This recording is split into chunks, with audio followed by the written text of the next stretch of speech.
This episode is brought to you by LifeLock. It's tax season, and we're all a bit tired of numbers. But here's one you need to hear.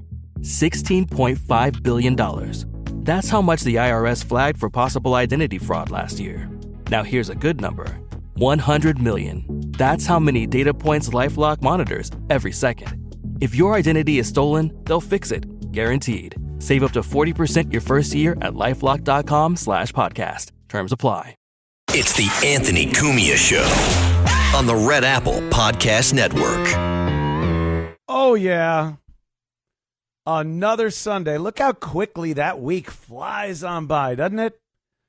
Doesn't it go by so fast? Yeah, maybe not for some people. For me, it seems to go by pretty quickly. Sunday, Easter Sunday, for those of you practicing. I went to church today. I don't normally go to church, but, sometimes your girl, she might say, hey, let's go to church. And you got to be a real piece of garbage. No, I'm playing Call of Duty. You got to be a real piece of garbage on Easter Sunday if your girl asks you to join her at church, because she goes all the time. What guy wants to try to die on that hill? No, and I mean it.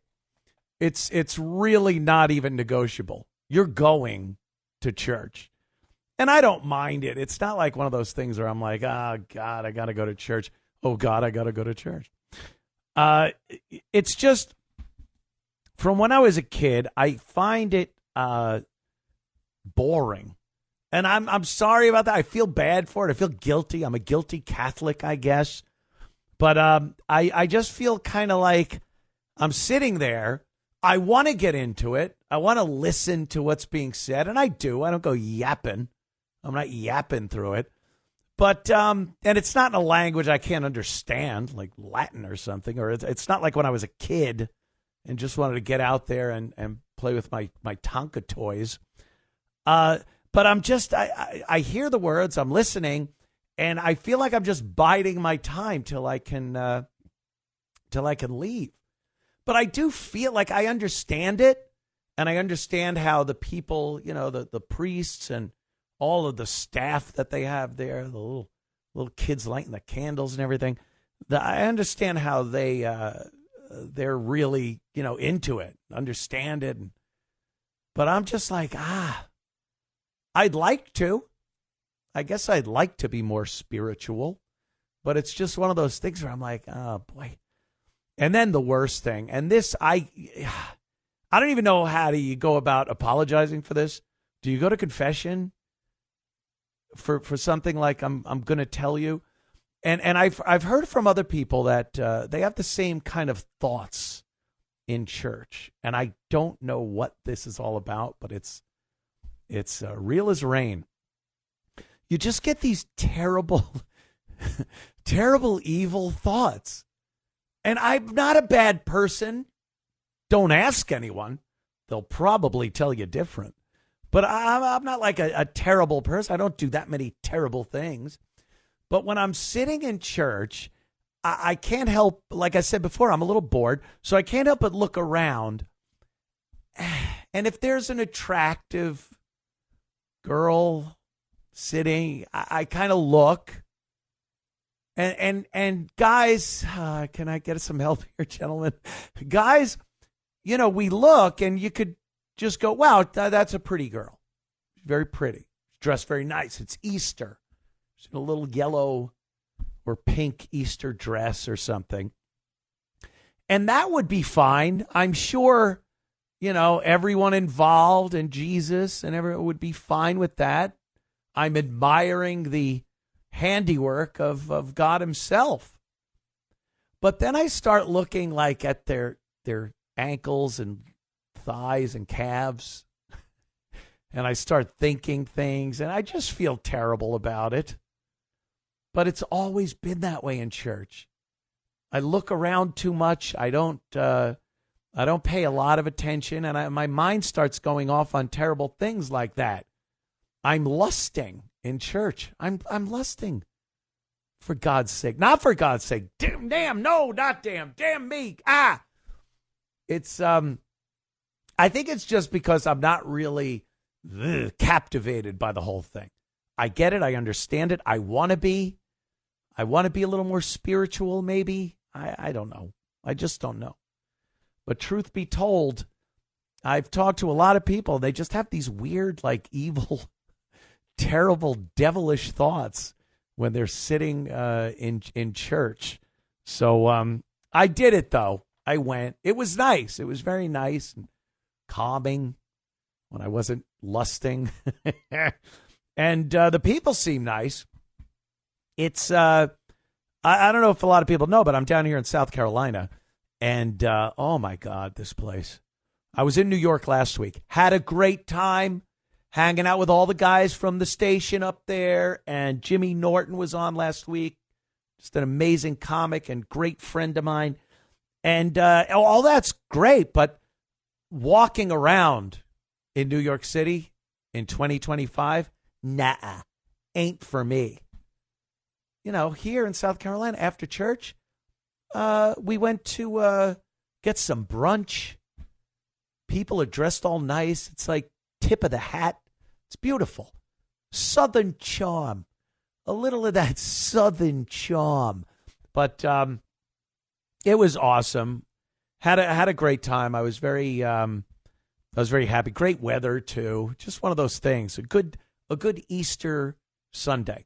The other thing today, unfortunately, and I had just talked about it right before I came on here just now, is 420. It's 420.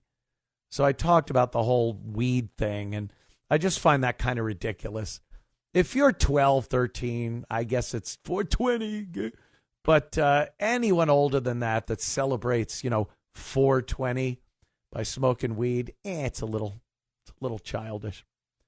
And then there's the other one that people want to bring up. Oofa. 420. The birthday of a notorious character in history. You may have heard of him. So all those things coming together today kind of made this big kerfuffle. But I'm sticking to Easter Sunday, the one-way ticket to the resurrection. Yeah, Scarface, always a great movie. But yeah, that was just kind of weird. Maybe we'll take a call right here, right on the spot here. Casey from Detroit. Casey, what's up? How you doing, Casey? How are you doing? How you doing, man? Hey, you know what? I got to go to confession after I leave church. Yeah. Because when these girls go up to communion, oh no, yeah, I'm mentally raping them. Oh, jeez. No, they're coming up hot and shit. And, well, you got to watch your language, sir. You must watch your language. This is amplitude modulation radio, and it's guided by the Federal Communications Commission. So F's and S's and things like that, we gotta make sure that doesn't happen. And you don't have to be that graphic. I understand. Some of the girls are very pretty in church. They come up and you're lusting, and lust is a sin, if I'm not wrong here. Yeah, Casey, yeah. All right. You're right. I'm fan yourself. Sorry. I'm sorry about saying that, but I look at them coming up and going back. I'm like, and then I go to confession on Monday because they're hot. Yeah, I know. I hear you, Casey. Well, I don't think it's wrong. We're built. God made us, so how can we be wrong? You know what? But I never got him in a pew. Yeah. Oh, well, good for you. Okay. Thank you, Casey. Great Easter call we get from Casey. He's dropping S-bombs. He's talking about some real horrible things. I'm just talking about visually lusting in church, which I know is not a good thing. It's something I believe you would have to confess, but then you go to the church to confess and you're seeing more. So it's one of those cycles that you just can't get out of. Boink. Let's go to Andy. Andy in Yonkers. little bit about us just talking about pot, the young people and their marijuana. Andy Yonkers, what's up, my friend? Oh, what's up there? Sizzle chest. What's happening, man? You're on the air, sir. Okay, I'm here. All right, give us a talk. It's me, it's Anthony. We're talking. You want to talk about kids and the weed? Let her rip. Yeah. Anthony, you are unbelievable. I followed you for the last 25 years. I apologize for that. No, I appreciate that. No, it helped us get through work. You know, we used to fight over who we're going to listen to. You always won out. The thing is, the battle cry, the rallying cry of the potheads was legalize pot and you'll be able to pay off the national debt. Do you realize how big that joint would have to be? That joint would have to be bigger than the universe to pay off the national debt. Andy, you bring up a great point. That was always something. Man, if they could just sell weed and tax it, there'd be no debt. We'd all be driving around in Cadillacs and swimming in our pools. And what happened? They legalized it, they're selling it, and we're in more debt than ever. It's all such crap. Yeah, it's total BS, but it sounds good on the radio. The guy sounds like he's clever. He's coming up with some great idea or something. I mean, I'd put him in charge of the Fed, a pothead. You never know. There's so many guys in charge of these big corporations now. Basically, 20, 30 years ago, were the biggest potheads on the planet. That's true. Now they're running corporate America. But I just wondered one thing, because you're a guy with free speech and everything. Sure. I wonder, people love to always say the name Pelosi and Fauci. I consider these people to be useful idiots because they're protecting the Chinese communists who sent the virus here, killed 1 million Americans. And I mean, I know the reason why they like using their names, but the joke is on them. They lost their country. They lost America. You ain't getting it back. You're going to get 1 million illegals out of here. They emptied out their jails and sent them here under Biden. They don't say nothing about Biden. He flew them in here. Yep, and you try to send one back, and they jump on you like you're Hitler, if I may say. It's crazy, Andy. It's goddamn crazy, man. But thanks for calling. I appreciate it. We're going to take a quick break, and then we'll return. Don't worry. Nick Di Paolo will be on in no time. Stick around. Anthony Cumia Show. It's the Anthony Cumia Show on the Red Apple Podcast Network. It's the Anthony Cumia Show. Entertaining and informative. On the Red Apple Podcast Network. Yeah. The Anthony Cumia Show. Guy just told you. That's who I am. That's who you're listening to. And welcome back. We were just talking about this whole El Salvadorian thing. Chris Van Hollen, the Maryland senator, went down to El Salvador, and at first, I guess they wouldn't let him see. What's his name? He's got like a real cool sounding name. When AOC says it like in the vernacular, in the way you're supposed to say it. Anyway, but he goes down there, and that's who it is. Kilmar Abrego Garcia. I am Kilmar Abrego Garcia. And this guy's a violent criminal, gang member. He was here illegally. These are facts. And all of a sudden, all the Democrats, he's the greatest guy in the world to all these Democrats. They want him back. Oh, my God, they need him back in this country. We've had so many instances of illegal aliens perpetrating some pretty horrible crimes against American citizens. But just like the Dems, oh, my God, what happened? Trump sent him. Well, we got to bring him back. If Trump deported him, he must be a great guy. They are insane and want nothing but what's absolutely worse for this country, the worst thing possible for America. That's what they seem to want. And they prove it on a daily basis. So we got this senator, Chris Van Hollen, which I just hate the name. How could you not look at it and try to say it and think Van Halen? It's Van Halen all the time, every time I see his dumb name. So he goes down there, and he finally gets a meeting with the guy. They shake hands at the jail. They go out for some beverages, I guess. There was margaritas on the table. And then this whole margarita thing becomes very conspiratorial. Oh, what is this? He doesn't look like he was tortured or beat up. He's sitting with the senator without a scratch on him. They got icy cold margaritas in front of him. So what's the problem? Why are they making it sound like this guy is being tortured on a daily basis?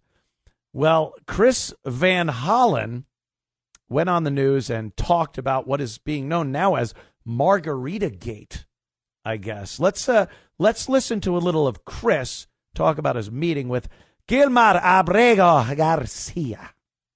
Now I just want to take a moment. I hadn't planned to do this, but as I was landing on the airplane, I got a transcript of some questions President Trump was asked at the White House today about what I would call Margarita Gate. I don't know if you guys have been following this, but President Bukele, after I met with Kilmar, did this tweet showing us at a table with these two glasses. So here's what happened. When I first sat down with Kilmar, we just had glasses of water on the table. I think maybe some coffee. And as we were talking, one of the government people came over and deposited two other glasses on the table with ice, and I don't know if it was salt or sugar around the top, but they look like margaritas. And if you look at the one they put in front of Kilmar, it actually had a little less liquid than the one in front of me, to try to make it look, I assume, like he drank out of it. Let me just be very clear. Neither of us touched the drinks that were in front of us. And if you want to play a little Sherlock Holmes, I'll tell you how you can know that. So if you look at the video or the picture I sent out from the beginning of our meeting, you'll see there are no glasses on the table. So you'll see in later videos they are on the table. But they made a little mistake. For some people are very careful, right? If you sip out of one of those glasses, some of whatever it was, salt or sugar, would disappear. You would see a gap. All right, enough There's from no him. gap. There's no gap. Oh, that's for sure. How about a straw? Was it the straw you use it for Coke? Teasing, of course. Yeah. What? See, he seems to be missing the point that whether they drank it or not, they're sitting there at a beautiful restaurant, wherever they were, in beautiful weather with margaritas in front of them. This doesn't sound or look like someone that's been tortured over the course of time since he was deported. He wasn't denied any rights here. He's an illegal alien. I believe, or at least I believed, that the president of the United States has some say over getting illegal aliens out of this country. Joe Biden sure as hell had say in bringing them in without any qualms. No one has tried to stop him legally. Every time they tried, it was denied. So bringing them here is fine. But then when you try to get rid of them and get them back to their country and maybe have to serve time, I don't know. He seems to be a criminal. They don't seem to like him down in El Salvador either. So I think it was completely fine. Millions of illegals came into this country, and they're blowing head gaskets over one guy. I'm disgusted, but par for the course. Stick around. Mr. Nick Di Paolo will be coming up in mere seconds, if you count them. We'll be right back with Nick Di Paolo on the Anthony Cumia Show. It's the Anthony Cumia Show on the Red Apple Podcast Network. It's the Anthony Cumia Show. Entertaining and informative. On the Red Apple Podcast Network. That it is. Anthony Cumia Show on a fine Sunday evening. And, oh, boy, let me tell you, I've known this guy for many, many years. Just a great comic. Used to come on the Opie and Anthony show all the time. And people liked a couple of us Italians just waxing fantastic about the good old days and the crap that's going on in our country and the world right now. He has his own show, which I'm sure he'll tell you about better than I ever could. Mr. Nick Di Paolo. Nick, how are you, my friend? Very good, Anthony. Very good. First of all, I want to give a shout-out to WABC Radio for having the gonads, the testicles, the fortitude to put Anthony Cumia on the air where he belongs. Isn't that crazy? Somebody over there has good taste, and like I said, huge brass ones. Isn't that insane? Yeah, after everything that's happened, it's like, all right, I'll come back to the broadcast airwaves. I like the idea of the FCC breathing down my neck. It wasn't enough to have every podcaster and woke jack off or anything else trying to get me fired or killed. Yeah, let me get the government back on me again like it was back in the early 2000s. You got to hand it to whoever that I've never met. Maybe I know the guy because I did do a stint with WABC Radio. I think I did. I don't know. Yeah. I'm like you. I've been fired and whatever. But I would like to know the guy that pulled the trigger on the show. And I say he should, run for governor in New York, replace that sloppy bitch. Oh, my God. Governor, mayor, anyone in New York, senators, Congress people. Nick, you abandoned New York just like I did. Yeah. And we had friends and family up there. And it's tough to just move because you get used to where you are. You kind of fall into a habit. It got so bad that we left. And it has to be because so many people there keep voting for the same imbeciles. And they'll get rid of one and think, well, now it's going to get better, and vote in virtually the same person. And we've seen this happen so many times with Mayor Adams, Governor Cuomo, and then you got Hochul and the collection, Chuck Schumer, the whole collection of them just seem to be dedicated to screwing that state up. Well, I have a theory about that, and not just New York, a lot of big blue cities that are going in the toilet. Big blue cities. They needed the money. Oh, that would be great, Dice, talking about the farm bill on the Senate floor or something. That would be Why aren't you paying these farmers? They're out there picking corn or something. Give them some money. Oh. Like the attorney generals. I know in some states the attorney generals are elected, some they're appointed. But my point is, even like New York City, I really believe those people aren't voted in. I believe, look, if they could fix the presidential election, which they did, by the way, in 2020, I really believe it's rigged in New York. And because even New Yorkers, as liberal as they are, they're not that stupid. I mean, I hope I'm right that they would vote in the same liberal scum that every 8 years destroys their city. I really believe it has to be rigged from the inside. Either that or it's really sad that I just give New Yorkers more credit. I don't think they're that stupid. But like Chicago, let's replace. We're going to get rid of Lori Lightfoot and replace her with somebody 40 feet to the left of her. What the F?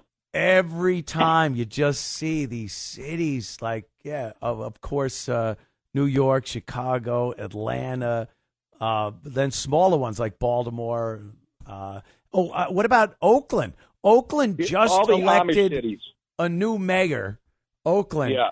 Because the last mayor was corrupt, stealing money, all kinds. And Oakland's just been a disaster. People are leaving. Businesses are leaving in droves. You can't find one open fast food restaurant. They boarded these things up and left like Martians were attacking. They would not stick. And then they just elected this woman that, like you said, a mile to the left of the last guy that was in there. Nothing will get done. And New York had a chance. Anybody but a Democrat like Adams. Adams, by the way, now is just playing off of the fact that Trump and his Justice Department got him off the hook. So he's got to be a good boy. And then, but Hochul, like you could have had Lee Zeldin, and they just vote in this woman that she's terrible for the state. She didn't even get voted in. No. Nobody voted for her. She got dragged into this. Where were they hiding that wildebeest? You know what I mean? Did you ever hear her before she became Never. I don't know where they find these people. No one hears of the lieutenant governor. They don't know who it is. And then Cuomo tries to say, hey, I'm Italian, so I'll molest people at weddings. He thought that one would work. They throw him out. He pretty much offed 1,000 elderly in old folks' homes during COVID. And my God. And now he wants to run for mayor of New York. But, yeah, Hochul gets in there. And then when she went through Cuomo's term, they gave us a chance in New York. You want Lee Zeldin? Here's a Republican. It's something different, maybe. Try it. Boom. They just go for the Democrat every time, and we're screwed. And it got me to leave. I picked up and left. Yeah, well, I always dreamed of heading south, and my politics always fit down here. I mean, I was being called a redneck in 7th grade, for crying out loud, before I even knew what it was. I didn't know I didn't like liberals. I didn't even know what a liberal was when I was 14, but I knew one when I met one. It was like pornography. Yeah. I know it when I see it. You knew what it was. It just didn't have a name yet.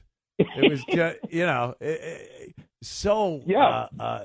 they're just watching them try to destroy the country. Well, you get someone like Trump in there. Look, he's not perfect. I think we could all agree on that one. Believe me. Exactly.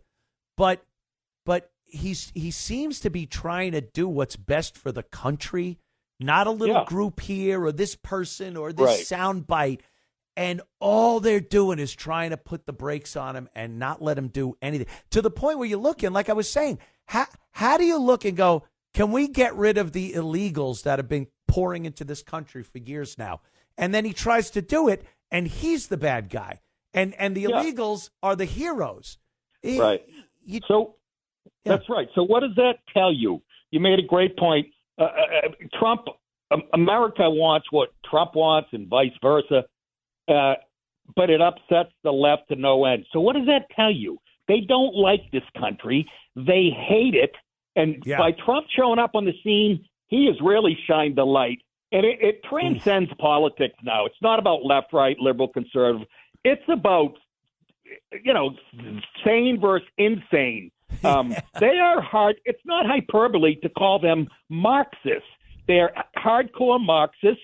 And no wonder why they don't agree to anything any Republican said. It used to be, I remember like when even when Tip O'Neill was in office and with Reagan and Reagan, they would even back then there was push and shove, but I've never seen anything. I mean, and Trump was right. He could literally save a baby on a subway platform, and they would say he touched her illegally. It's creepy. It's creepy that Van Hollen jerk off. Yeah, go ahead. Go down to El Salvador. Who cares if that guy – who cares if he's a gang member or not? He was here illegally, and we know he beats his wife. Aren't those two things enough? Ugh. Right. Isn't that enough? But no, he's the hero. Donald Trump's an awful person. They are really insane, too. The politicians – I have to believe they know what they're doing. They're just trying to get their team to win. The Democrats have only had one playbook for years now, and they're playing the same play over and over again. It's obviously not working, but I can't believe they are as insane as their constituents are. Well, I always, people always talked about good and evil, and I thought that was a little hyperbolic as far as politics go. Not anymore. This is the first time I really go, oh, there really is. I mean, when you're defending doctors who have mutilated kids Yeah. and getting in between parents and their kids and encouraging people who came over here illegally that rape and do all this stuff, that you're looking out for them instead of the victims. I mean, that really is. I'm going, wait a minute. Maybe it really is evil. And I don't think that's I'm not exaggerating to say that. I don't. Yeah. They're really dark. They're like a death cult as far as abortion and all that other crap. I'm not like a far righty, but when I talk about these a-holes, I sound like Billy Graham or whoever. I can't even name one. Or whoever. But of course, it's not Billy Graham. It's the great Nick Di Paolo. Nick, the great Nick Di Paolo, comedian extraordinaire, on with us. And are you playing it? I'd like to, give you a little opportunity to plug a gig. Absolutely. This Friday night, I'm sort of I was going to say your neck of the woods. What am I saying? You're down here, right? I'm down here now. We're all moving down here, Nick. Well, I'll be in this Friday night coming. I'll be at Cohoes Music Hall, Cohoes, New York. That's April 25th. And then May 15 and 16 at Zany's in Rosemont, Illinois, which is a beautiful – I hate saying the name Zany because the club is really beautiful. I know. The name is terrible. I'm 63 years old, cashing a check that says Zany's. It's got a microphone with a top hat on it. I was just going to ask you about that, man, because, look, I've known you for many years. All the, of all the comics that used to come into the O&A show, you're just a pisser, man. And I just – are you still enjoying your time out on the road? Tremendously. Oh, my God. Dude, I'm like, if they should put me on the news. And I get on the plane. I have the ugly. I get to first of all, it's beautiful down here because the airport is 19 minutes from me. Yes. I get there in a straight shot. Anthony, true story. Last time I flew out of Savannah, I parked the car like in a lot that's kind of a little far away, and it's the same place. And I walk through like 2 parking garages, through the lobby, up the escalator, TSA, all the way to my gate. Listen to this, with nobody in front of me. It's fantastic, right? This is it. It's like the 70s. It's like the 70s. They put you on a 707 with a carving station wheeled in front of your seat. It really is. I couldn't. It's just so I don't have a reason. I have to go to Texas every month because I do this thing with Steven Crowder on Loud Old Crowder. Yeah, and he flies me. So I mean, it's first class. It's always the same flight. I actually don't. That's how nice it is down here. Like going to the airport, and I do hate the flying because it's just a microcosm of our society. But really not like is. when I flew out. It's not like when I flew out of New York. I would get a pit in my stomach knowing I had to go from Westchester County to LaGuardia, not knowing if a truck was going to tip over, if there was construction. I would have a knot in my stomach for 2 weeks, and then I'd get in there, and there's the baby. The minute I get on the plane, there's a baby. I swear to God, they're putting a cigarette out on a baby's foot just to kickstart him. Last time, when I talked to you on the phone the other day, you were on the plane, it sounded like they were torturing babies. Yeah, there was a baby crying next to me, which, it's what it is, but I don't remember that back years ago. Maybe Not I'm just every looking other flight. Every other flight, yeah. And then even first class, we like to splurge a little, Nick. I'll tell you. I've earned a few bucks in my day. I decide to splurge a little. But first class is now steerage in the old days. First class, back when I was a kid, you didn't even walk through the same door. They had you walking behind first class, and you try to look through the curtain, and it was just this magical land of food and drink and laughing. It was like Mad Men. It was like the show Mad Men. They're all up there sipping scotch and feeling up waitresses. Hand jobs. Yeah, it was fantastic. Now they've just cut everything down. It sucks. And like you said, it's a microcosm. Could you imagine people behaving on planes years ago like they do now. They wore suits and ties and a goddamn fedora. And the women were in dresses, and the kids, God forbid, they open their yap. Now it's a catastrophe every flight. This is the part of the show where all your fans are going to be, in the comment section going, not even our fans, just people, two cranky old guys. Yeah. Well, good. We are two cranky old guys. What am I trying to present myself as 28 years old looking for broads? Well, no, I don't know. I'm in my 60s. I'm cranky. Judging your girlfriends, I don't know. You might be kind of pulling off 28. Well, I made a lot of money in my day. So. Well, I'm not a pauper, but I got this leper in my house that makes me a BLT once a week. Oh, come on, honey. She knows I'm kidding. Come on, honey. Kidding. Truth, honey. Truth. I'm kidding. Come on. I'm like Tony Montana in the top. I was kidding. I was kidding. Give her a Quaalude. She'll love me tomorrow. Yeah, no, it's so I picked my spots, Anthony. Like, I couldn't, when I was a young comic, I would do like everybody else, 25, 30 weeks, because, I wasn't married, you're chasing broads, and then having a good time. And that was flying economy, but I hated it. It wears you down. I heard Jerry Seinfeld on Tom Papa's show saying that. Yeah. He started talking about travel, and he's like, oh, that's retired, more comedians. And it really is true. It's the cliche they go, but it's true. They pay us comedians. They don't pay us to tell jokes on stage. They're paying us to stand in line at the airport. Lost luggage, broken relationships. Some garbage room that stinks. And La Quinta Inn. You go in there with luminol, and it looks like an episode of ID. It's like a Peter Max poster under a black light. It's crowded flight. Go ahead, sorry. It's so funny because you got like a few stories. I hear Norton and Florentine and Voss, and they'll tell these stories, but there's only a few of them out of the thousands of times they've been out. So you got to imagine, they aren't all this amazing, funny, we got some girls, took them back to the hotel stories. It's mostly just boredom and a crap club and a crap crowd.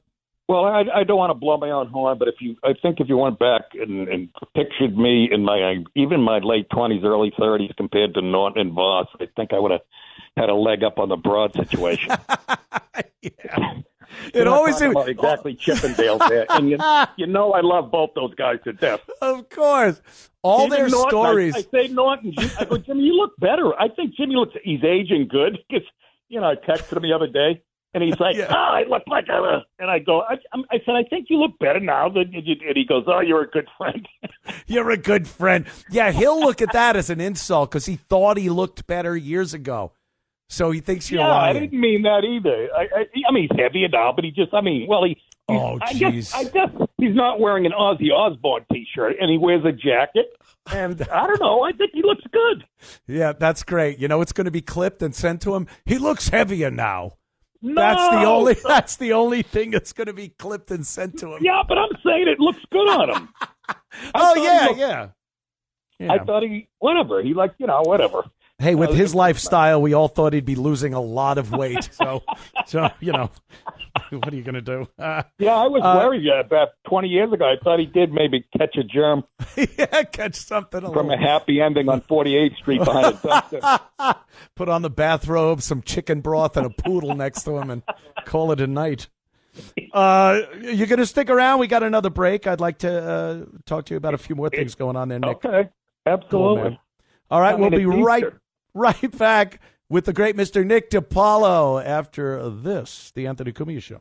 It's the Anthony Cumia Show on the Red Apple Podcast Network. It's the Anthony Cumia Show on the Red Apple Podcast Network. Welcome back. If you're listening on the amplitude modulation airwaves, then you don't have to worry about this, but download the app. Download the app anyway. It's over there on the App Store, 77 WABC app. And then you can listen. That's how this technology works. We have Nick DiPaolo, comedian, good guy, rational thinker. Some people might argue that point, but Nick DiPaolo is with us. So, depends how close the Bacardi is.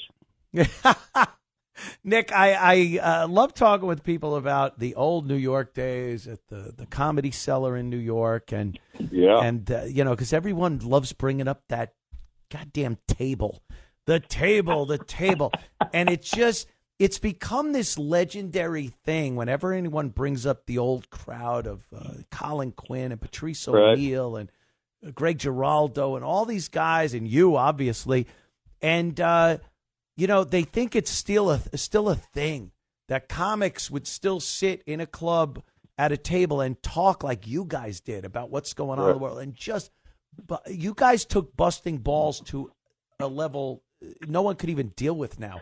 They'd go home and off themselves. What is this? You're out there. You're in the clubs. What does it look like these days? Well, first of all, I have to take the table was my idea. I don't know if you know that. I heard that. I've heard that. Yeah. And this is how it happened. I was living in L.A. and I moved from L.A. and this is how I know I had the eye of the tiger, as they say, like a younger comedian. I flew home from L.A. like the night I got back. Right. Mm-hmm. I still have my suitcase in my hand. Went home for a second, dumped some stuff off, went down to the Comedy Cellar later on, and I get down there, and I had a set. Can you imagine? I actually was on the schedule the night I arrived from LA, which I would never. I would never.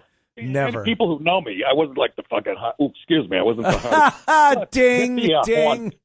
Ding, dang, dong. Here's one. Anyways, so, I get there, I get to the Comedy Cellar, and I'm in the Olive Tree Cafe upstairs, and it's packed, and there's nowhere to sit. And I knew Manny because I was playing the club before I moved to L.A., and I go, Manny, can't you reserve a table for the comedians? I don't want to stand amongst the people that are going to come downstairs and heckle me or, Yeah. And Manny was such a great guy. I thought that would just bounce off him, right? I come in the next night, there's a table, with a bunch of 3 signs on it that say reserved for comedians. And in the first few weeks, Manny loved me, and for the first few weeks, customers were still trying to sit back. We'd have to kick them out, Yeah. they would just ignore the signs and sit at the table and would have to go, because it was my idea. I thought it had to be me who said, "Scram, get up, get you and your fat girlfriend out of here." God bless Manny for doing that, and that's how it started. And then Patrice O'Neill, Giraldo.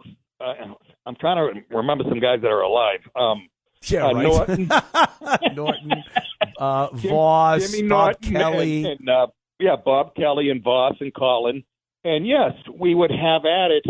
And the way, and some nights it got ugly, like Patrice and Giraldo got into it one night. I think Giraldo was a little tipsy, if you could say. He had a few in him. And that Colombian came out and he had a few drinks in him. Yelling. Patrice wasn't even at the table yet. Patrice was leaving and Giraldo said something. And they start yelling at each other. And this isn't a packed restaurant with right. And families. And Patrice is effing this and that. And Giraldo, all this racial crap. You know what it's like, too? It's just like when you watch a Scorsese mob movie and people go, wow, we're just busting balls. It's all right. We're just busting balls. Whenever anyone says that, someone's going to die. It's never just busting balls. Someone is going to take it way too far, but that's what made it so funny, man. You're right, and some people did die, but it wasn't because of violence. Well, no, it was other issues. Yeah. But, hey, Nick, could I cut you off real quick, and could you stick around for one more segment because we've got a pretty tight show here, my friend. All right. We'll be right back, of course, with the great Nick DiPaolo. I appreciate the time, Nick, because you're awesome, man. Right after these quick words on the Anthony Cumia Show. It's the Anthony Cumia Show on the Red Apple Podcast Network. It's the Anthony Cumia Show. Entertaining and informative. On the Red Apple Podcast Network. Nick Di Paolo with us. Remember the old days? I remember the old days. Oh, jeez. Man, back on the... Yeah. I was listening to AC/DC. Is that what they playing on the station? Well, no, that's just for us to hear. Oh, I knew it. Yeah. I thought WABC made a real 180. That would be a hell of a change right there. They just started playing AC/DC. You see they're on their, I guess their final tour. Is that it? Because I saw some clips, and it's like, look, some bands can just go on and on forever. AC/DC's known for just being pretty hardcore, and, you know, it just, it was... A Whole Lot of Rosie was my wedding song. We lost 3 sets of grandparents trying to dance to that. It's so funny that, you were playing AC/DC because I have a guitar here, and I was just learning chords today, like a 15-year-old. Are you trying that? You get to a certain point in life, and you decide to pick up a guitar. Yeah, I'm hoping to make this circuit at 63. Yeah. I got a great name. The band is Osteoporosis, and it's off a new album called Bone Cancer. We're throwing out free hurricanes to the first 100 people that show up at the door. It's a good way to keep your mind sharp. It really, it's fun, But I get so frustrated. I'll think I'm, getting a few licks down, and then I'll go on YouTube and I'll see a 10-year-old Asian girl playing Clapton better than Clapton can play Clapton. And I don't know. I smash my guitar in the alley behind my house. Dude, I don't know what's real anymore and what is just because we have cameras. Everyone can record stuff and they put it up there. 30 years ago, was some 9-year-old playing Van Halen riffs? Right. It doesn't make any sense. Either something really changed, or we were unbelievably incompetent back then. Because I picked up a keyboard at one point in my life. I thought I was going to be able to tickle the ivories and play Piano Man and have girls swoon over me. Needless to say, that didn't pan out. The Casio didn't work for you. No, it was a little Casio keyboard, and I'm trying to sing us a song. You're the piano man, and I'm thinking, I'm in. You should have picked up the guitar at 13 because by 15 you are king. I saw my brother do it. It pissed me off to no end. He would show up at a party. I'm sitting there trying to do my jokes, my little jokes. And Joe starts playing songs, and girls would, believe me, we all know this, Nick. Musician beats comedian anytime at a party. Anytime. One of my best bits was about that. Remember the show Behind the Music? And I'm not going to remember the bit. You guys are going to have to Google it. But they had that show Behind the Music on MTV. Yep. So you never saw that. Bands you never saw Behind the Laughs, did you? Behind the comedy. No. Right? Bringing back some girl with a club foot. She was like the coat. She worked in the coat room at the Funny Bone. Right. In Grand Rapids. She had a hair lip. They're talking about. I remember on that VH1. I don't know if it was the Stones. Somebody said, "I woke up and there was a needle hanging out of my arm." it was like Nicky Six or somebody. So I put that on my act. A comedian would say that. I woke up, there was a needle hanging on me. Apparently, I rolled over on the sewing kit at the La Quinta Inn. I had about 8 analogies. If I don't know where that bit is. If somebody can find that, your fans can look it up. It was one of my favorite bits, and it would still work today because you're right. The AI stuff, here's what kills me, Anthony. Like you said, you don't know what's real or not. The animal stuff, I'm in a bar looking up watching Jive TV or Clyde, whatever it is. And it's the animal stuff that makes me crazy. There's a clip of a deer running in front of a car. The guy stops the car, right? The guy gets out.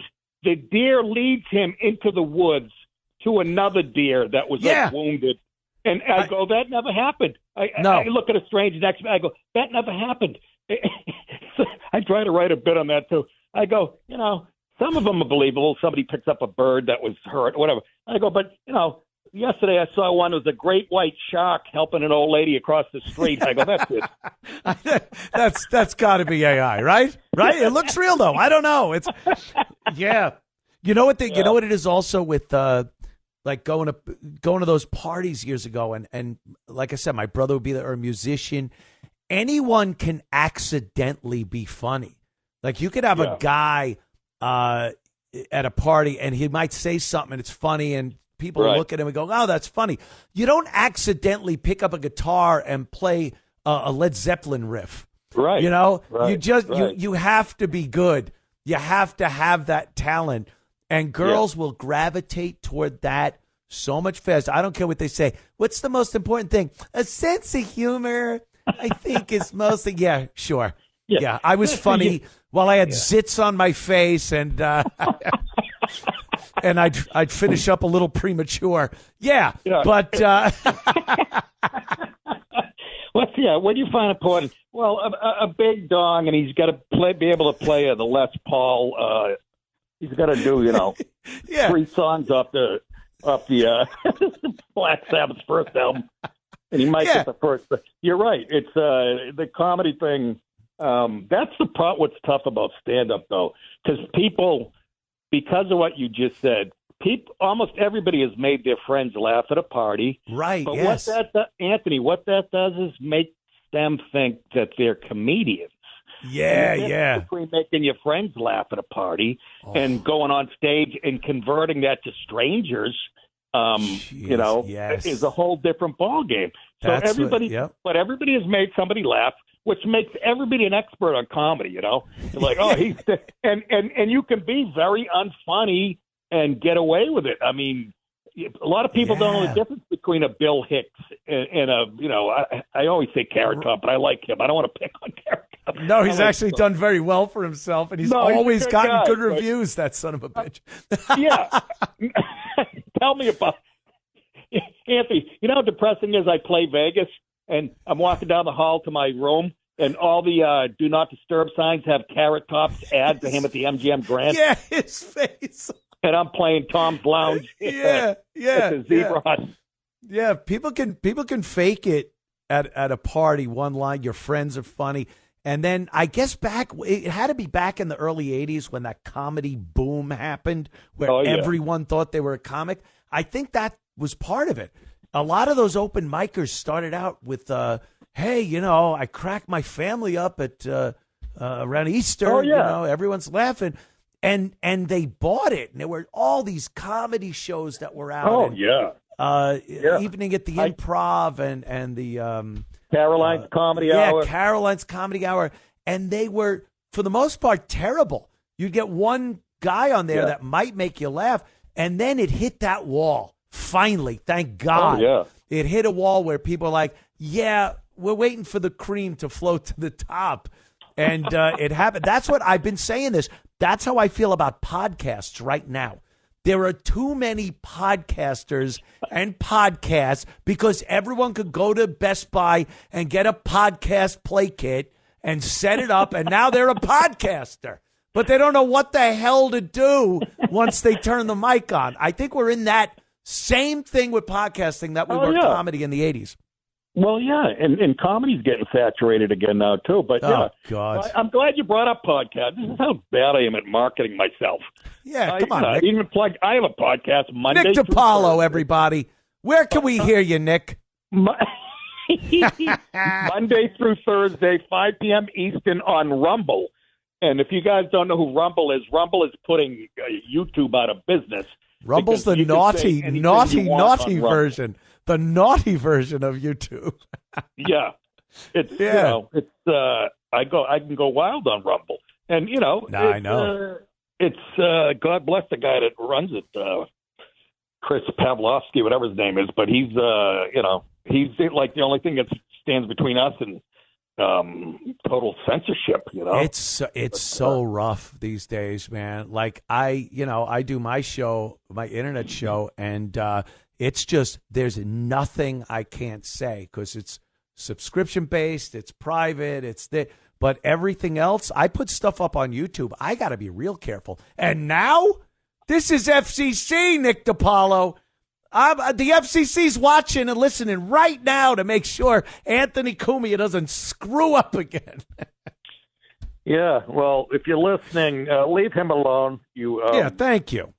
Leave the guy alone. He's making an honest living. The guy used to put up duct work, okay? I put in air conditioning and heating ducts. For the love of God, I was able to talk and get a few people to listen. Can you just leave me alone? That's all I'm asking. Leave me alone. The guy's going to have stage 4 lung cancer in about 3 minutes. Let him have his fun.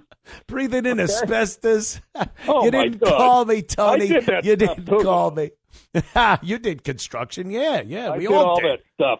My uncle would have me up in an attic. This is 1976. Oh, God. Yeah, get in there and clean out that, what is it? I don't know. He's like it's some type of chemical dump. Yeah, make believe it's cotton candy. Eat it. Go ahead. Have fun, kid. Yeah, put on a Red Sox hat. Don't let it get you. Knock yourself out. Put a paper towel in front of your face. Knock yourself out, kid. Hold this rag over your mouth. Yeah, you'll be fine. You'll be fine. Yeah. 30 years later, you're coughing up blood. Nick, you are a gem. I love having you on. I want to do this more, of course. And we live way too close together to not show up live on each other's show. Funny. I always think about that. And it bothers me a little bit. Then I go, no, he's just like me. Same thing. You know what? How far are you from me? 2? Probably. 2 hours? I'll wave. Look out your window. Here I am. I'm waving. Oh, is that you? Yeah. Oh, yeah. No, you got the Make America Great Again hat. I'm not that far, dude. I'm really not. Probably 2 hours. 2 hours. No, 2 hours top. But I go. He's just like me. It's not. He don't want to get. No. It's like as much as I want to see Anthony. I don't know. We're Get in a car, drive. What are you, crazy? I got to go outside. I got to open my door. I got to dress. Dude, I shower once every 11 days now. I swear to God. I think I got you beat. You know how girls are doing this thing called fabbing? I don't know if you've read this. I don't know. Look at you keeping tabs on all the teen magazines. Yeah. Oh God, yes. I have a middle school up the street. No. What is fabbing? They touch themselves down there, the girls, and then they put it behind their ears. Are you kidding me? Like perfume? Yes. So apparently, I tried it, and ass sweat doesn't work as good. No. I put some ass sweat on my wrist. Not quite Fabergé. He goes, the funniest part is he said, you put it on your wrist. And how girls put perfume on their wrist. Like maybe in the 40s they did, which is even funnier. But Nick, I love you, bro. Anthony, well, yeah, let's, anytime, dude. I know how it is when you first get back. Yeah. You got a no show and you scrambling or whatever. But tell the people this Friday night to come see me at the Cohoes Music Hall, and then May 15th and 16th at Zany's in Rosemont, Illinois. And listen to my podcast. It's only 40 minutes. It's rough and tumble. I say what I want, and that's on Rumble at the Nick DiPaolo Show, 5 p.m. Eastern, Monday through Thursday. So, DiPaolo. Yeah, baby. I love it, Nick. Thanks so much for coming on, man. Thank you for bringing Anthony back. Thank you. Yes. Thank you for noticing that. Some people, they still keep their mouths shut. They never talk to me again, these bastards. Nick, thanks so much, man. I'll see you soon. Hopefully I'll drive the 15 minutes to your house.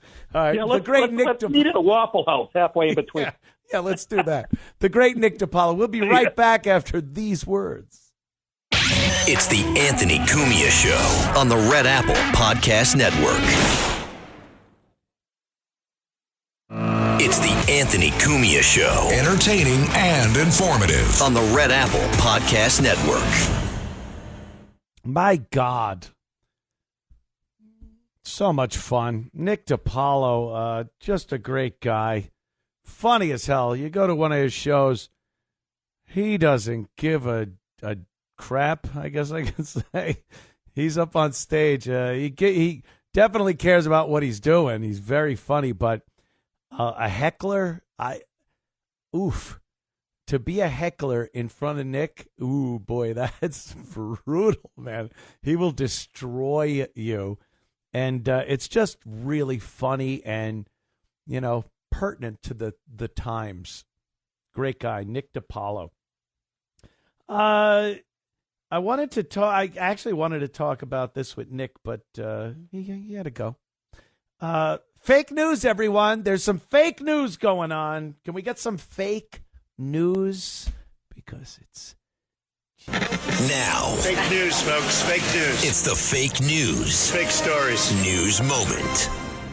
I don't know if I've ever had a fake news segment that wasn't MSNBC. It's even worse than CNN these days. They're so blatant in their fake newsness that they always seem to come up. This one, the latest one, is MSNBC's Simone D. Sanders Townsend. Yes, that's the name.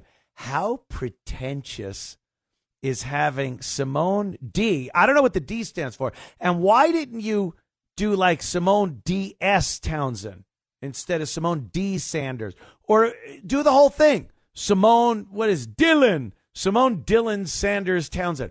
But very pretentious, that name.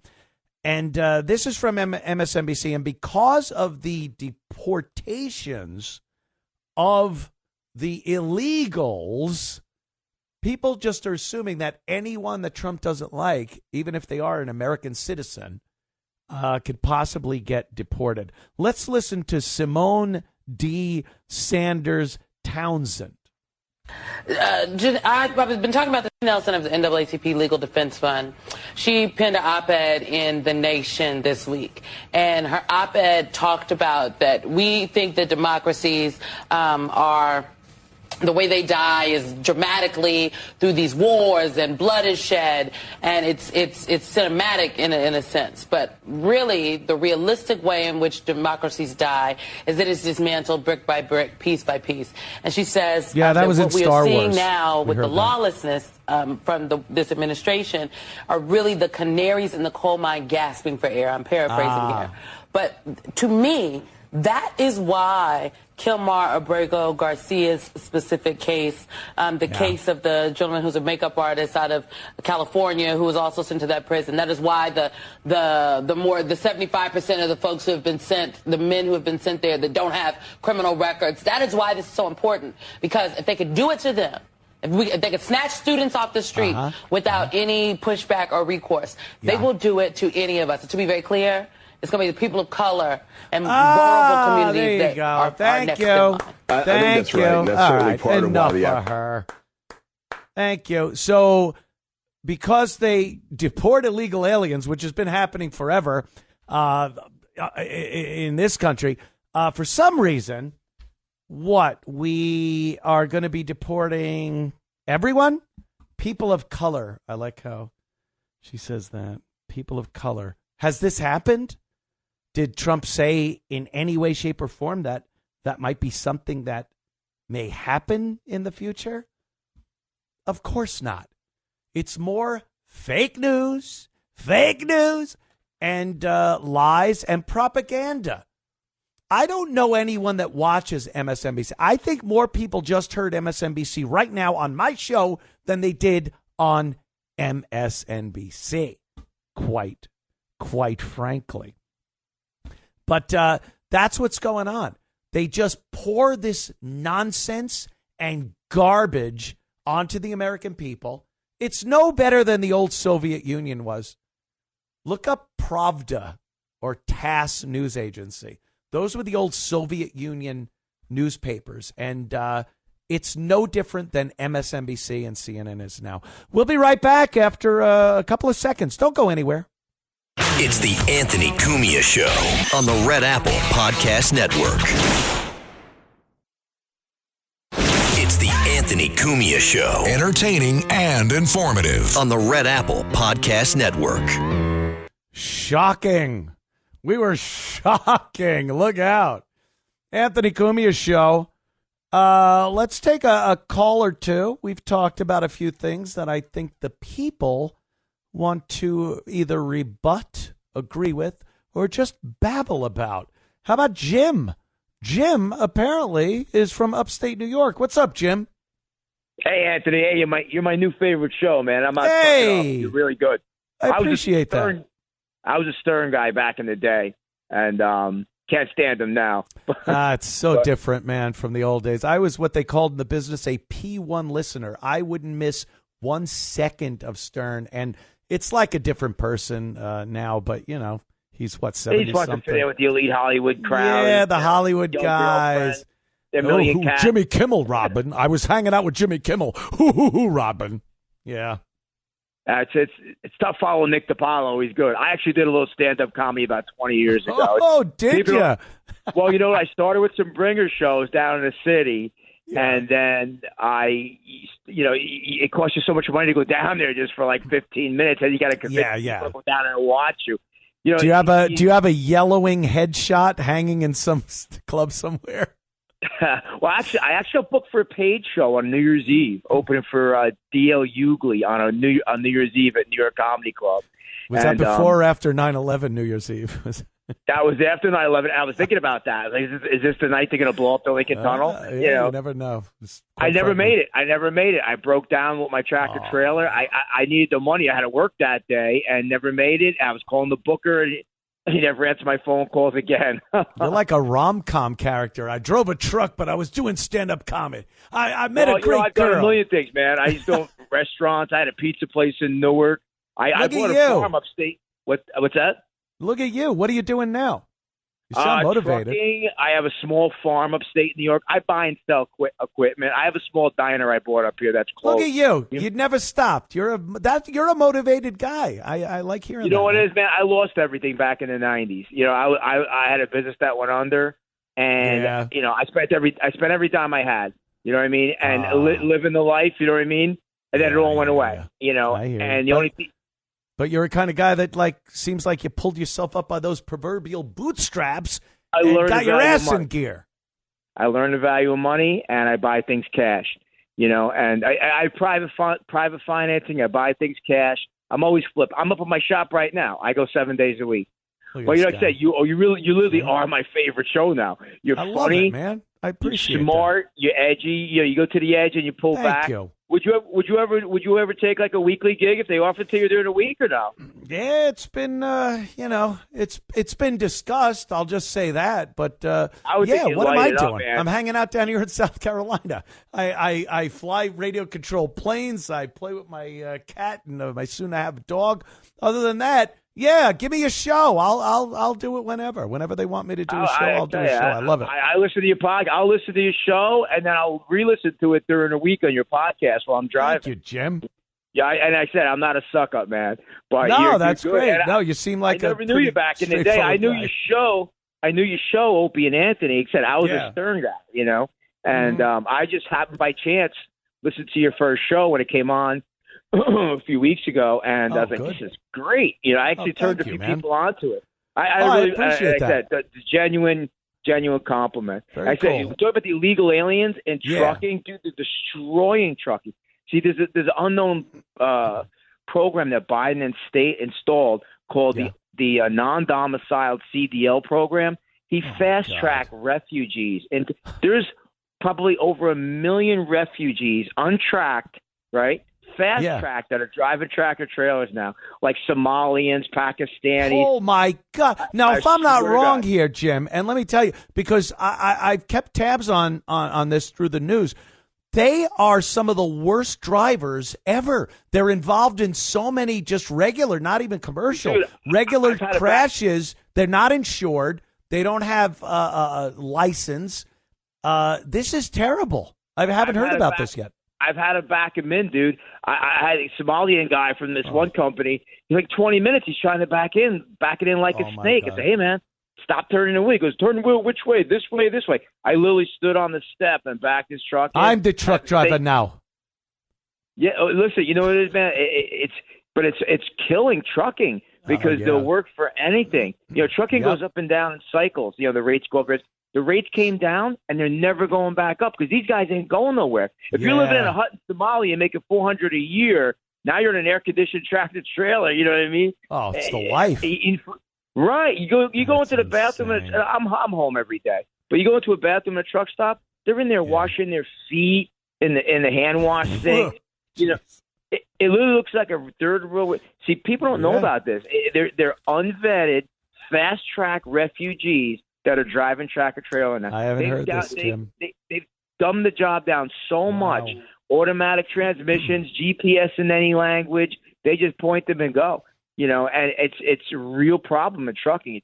Not like the old days where you'd hear, bah, bah, dude, I'd be in Manhattan at 2 o'clock in the morning with a Cisco truck loaded to the roof for 15 stops going into the basement. I come in through the Lincoln Tunnel. I go down to First Street. I make a left. I see all the transvestites, the drag queens all dressed up. I said, it's my girls.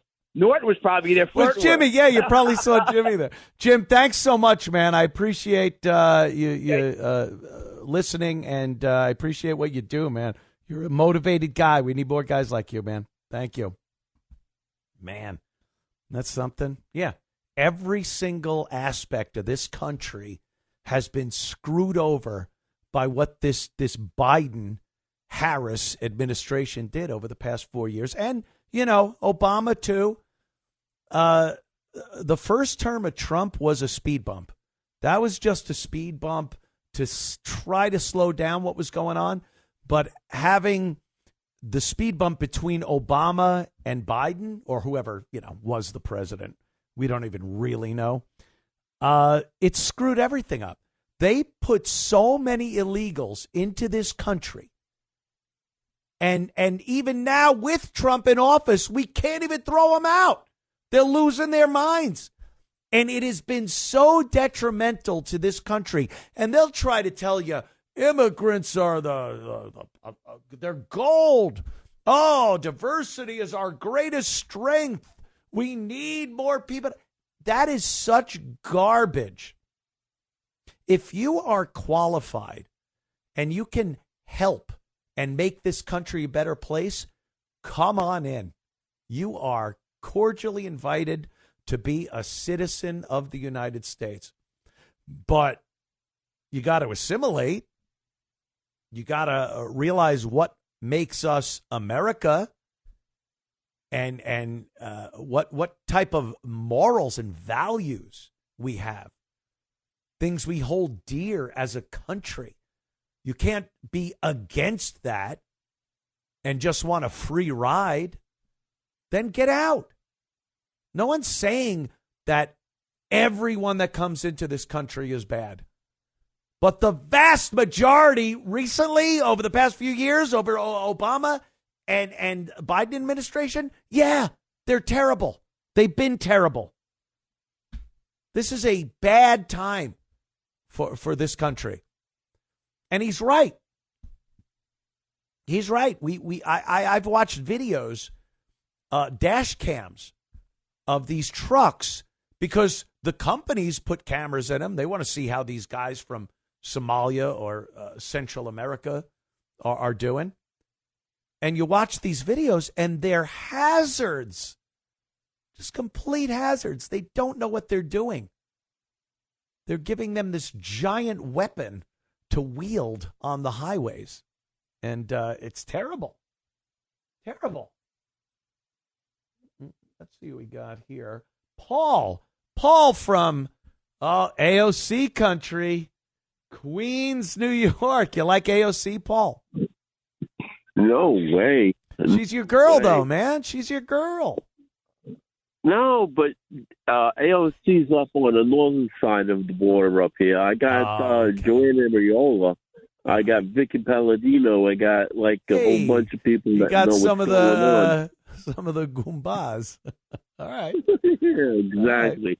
All right. What do you got, man? Yeah, well, the thing I was going to say was these judges that are telling Trump to bring back the sky, didn't they have actual laws that said they have to be pulled out originally So if these judges are doing the bidding of Biden and Obama's crew, they're actually doing executive order. They're telling him to do what executive orders are being done by Biden. Well, then Trump should be able to just cancel those EOs. Trump should be able to cancel those EOs then. Yeah. They get these judges out of the thing, show that they're wrong in the spotlight, because the actual law in the book says if you're not supposed to be here, you're not supposed to be here. Yeah. But these judges are saying, bring him back. What does the law actually say? Does the law say you're done, get out? Then these judges are acting like propagandists. They're supporting the communist revolution against this country. Yeah, I think you're onto something there, or I think you're on something, Paul. But you're onto something. I do appreciate your call. I'm going to hang up, but I'll continue talking about what you just brought up, because the fact of the matter is, they keep saying that this guy hasn't gotten due process. All these illegals that are being booted back to the countries that they're supposed to be booted back to, they haven't gotten due process, which is part of course, our constitutional rights here in this country. And, you're an illegal alien. And I also understand, I'm not completely stupid, that if you commit a crime here and you're here illegally, you are due your due process. So you'll go through an indictment and trial and conviction and sentencing.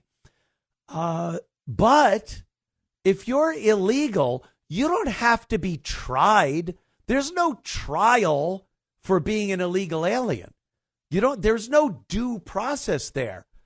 You don't have to go to court and someone has to prove you're an illegal alien. The burden's on you.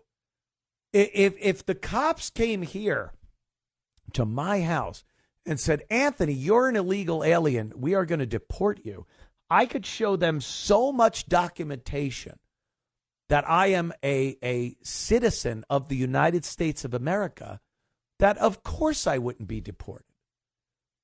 But they're not able to fulfill that burden. We don't have to go to court and do an investigation to determine if this guy is a citizen. He's not. He's illegal. We know that. So goodbye. You're gone. That is due process in this country. That is the process that you go through when you're here illegally. Get out. Bye-bye. If you've committed other crimes, then certainly you're due process. You want to go to prison for murder or sexual assault or robbery? We'll fulfill your due process. Or do you want to get the hell out of here and go back to your home country? So this guy is an illegal alien. And he was sent back to his home in El Salvador, where he belongs. And one of the greatest things is this, the president down there in El Salvador.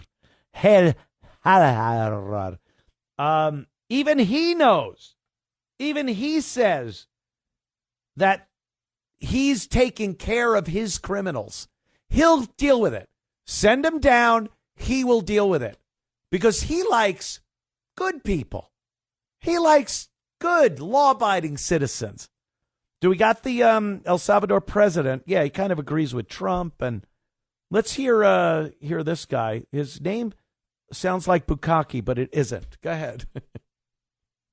What about the human right for women not to be raped? I mean, what about the human right of kids to play or to be free or to go to the park?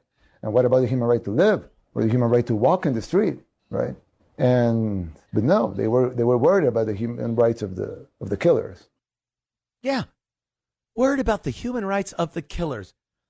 Even the guy in El Salvador knows that the liberal idiots up here are out of their minds. He's like, yeah, what? Yeah, you sent back a criminal? All right, yeah, we'll take him. We put him in prison. Thank you. And then we must really look stupid to the rest of the world, even though the rest of the world's kind of looking pretty stupid these days. But we must look really stupid where the other countries have to be looking and going, so let me get this straight. There's a portion of the country that wants the criminals returned to their country. So they're there illegally. They're committing crimes. Apparently this guy was convicted of domestic violence against his wife. And the rest of the world has to go like, why do they want him back? Well, they don't. The Democrats don't. Anything Trump does, they need to go against it. No matter how stupid they sound going against it, because their constituents are mentally ill. The nose ring. God, what a dead giveaway that's been over the course of a few years now. Whenever you're scrolling on social media, and I'll see, before I even hear the sound, I'll see some stringy-haired disaster of a woman with a nose ring. And I don't even have to look at what's written. I just go, oh, boy, I'm going to click this, and I know exactly what I'm getting. And then Trump today is a fascist racist. I'm like, yep. The nose ring that told me everything I need to know. It's insane. But that's where we're living right now. I just hope, for God's sake, please, after Trump is done, and he's been just turning the screws on the Democrats and liberals about his third term. He's not serving a third term. I swear to you, he will not serve a third term. He won't try. This is a great tactic on the part of someone that's really good at screwing with the opposition. Let's be real. He's been doing that. His Easter message today was great. Another twist of the screw. Sleepy Joe. But that's where we're at. They don't understand he's that guy. But I hope after Trump's term, we get someone in there that continues. It doesn't have to be exactly like Trump, but it's got to be someone that just keeps these liberal Democrats in check. Because I don't want it to be just a speed bump. I want them to be so backed off of their intent to destroy this country. It's all they've been doing. Everything we look at. And then they lie. What about the price of eggs? First of all, we never really cared about the price of eggs. I don't think anyway. I think most people that voted for Trump are like, if eggs go down, that's great. But if we could say, look how expensive the eggs are to get Trump elected, then we'll play off the egg price. But the price of eggs have come down. The price of fuel has come down, energy. But they will just lie to you and tell you it hasn't. And they got a better way to do things. And they don't, quite frankly. And I just hope this term of Trump and the next term of somebody that is also, a Republican, I guess, conservative, someone just with some common sense is elected and keeps these morons we see in the streets every weekend yelling with their nose rings and the purple hair. And I hope, people. We'll be right back with more of the Anthony Cumia Show in moments. It's the Anthony Cumia Show on the Red Apple Podcast Network. It's the Anthony Cumia Show on the Red Apple Podcast Network. It certainly is. Yes, the Anthony Cumia Show on a great Easter Sunday evening. Thank you for joining us. We do appreciate it. So another thing that happened, but it was right after last week's show. So, I do a show every Sunday. So sometimes stuff happens Monday or Tuesday, and it might be old news. So I'm not going to dwell on it. I'm going to kind of try to take a a different tack on it. But the Jeff Bezos rocket thing with the women, we've been through it. Believe me, seen all the memes, seen all the funny little comments on social media. But I want to get into something just a little different about it. Of course, Bezos, he's got Blue Origin. It needed the money. Blue. And he sent up a bunch of women. Some women. His fiancée, I guess. Katy Perry. Gayle King.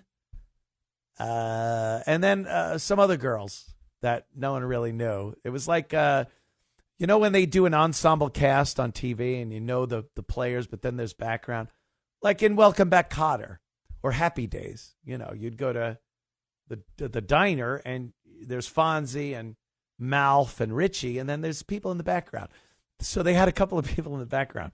So they launched them in Texas, I guess it was, and they went into space. And I use the term loosely because I guess there's this, who decided where space starts? I really haven't been able to figure that one out. When the guys go to the space station, we got a big space station orbiting the Earth. When they go there on one of the Elon Musk SpaceX rockets, that seems like space to me. It's a space station. It's been in orbit for quite some time. It's not coming right back down in 11 minutes. So that to me is space. What these girls did was a carnival ride. And I had said this before. I think Jeff Bezos and this Blue Origin project is dangerous. It's a carnival ride.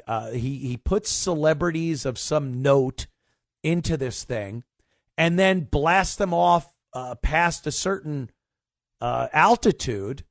And then they're called astronauts. Yes. Katy Perry is an astronaut. Oof. And I just think it's dangerous. There's no science behind it.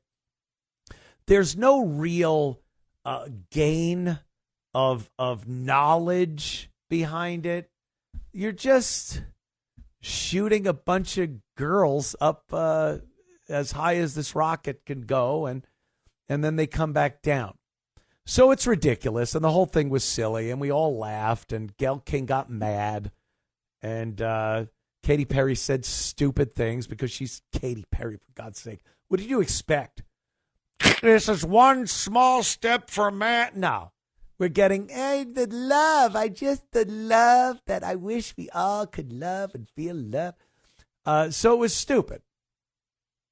But some people seem to believe the whole thing was faked and that they never went up. The rocket never went anywhere. And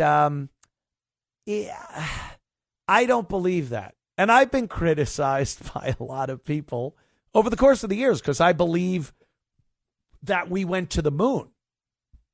I believe that Neil Armstrong and Buzz Aldrin set foot on the moon in July of 1969. And the subsequent Apollo missions, aside from 13, set foot on the moon.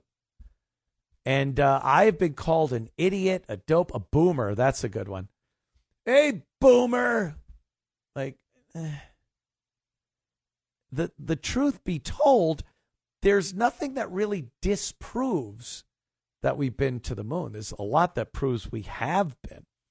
But, they'll get into that. If you want to, and that's why I had the phones cleared.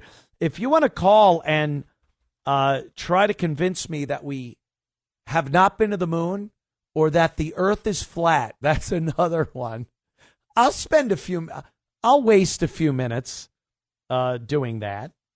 But, we have to, we'll get a few calls on the line and be able to do that because I think it's crazy.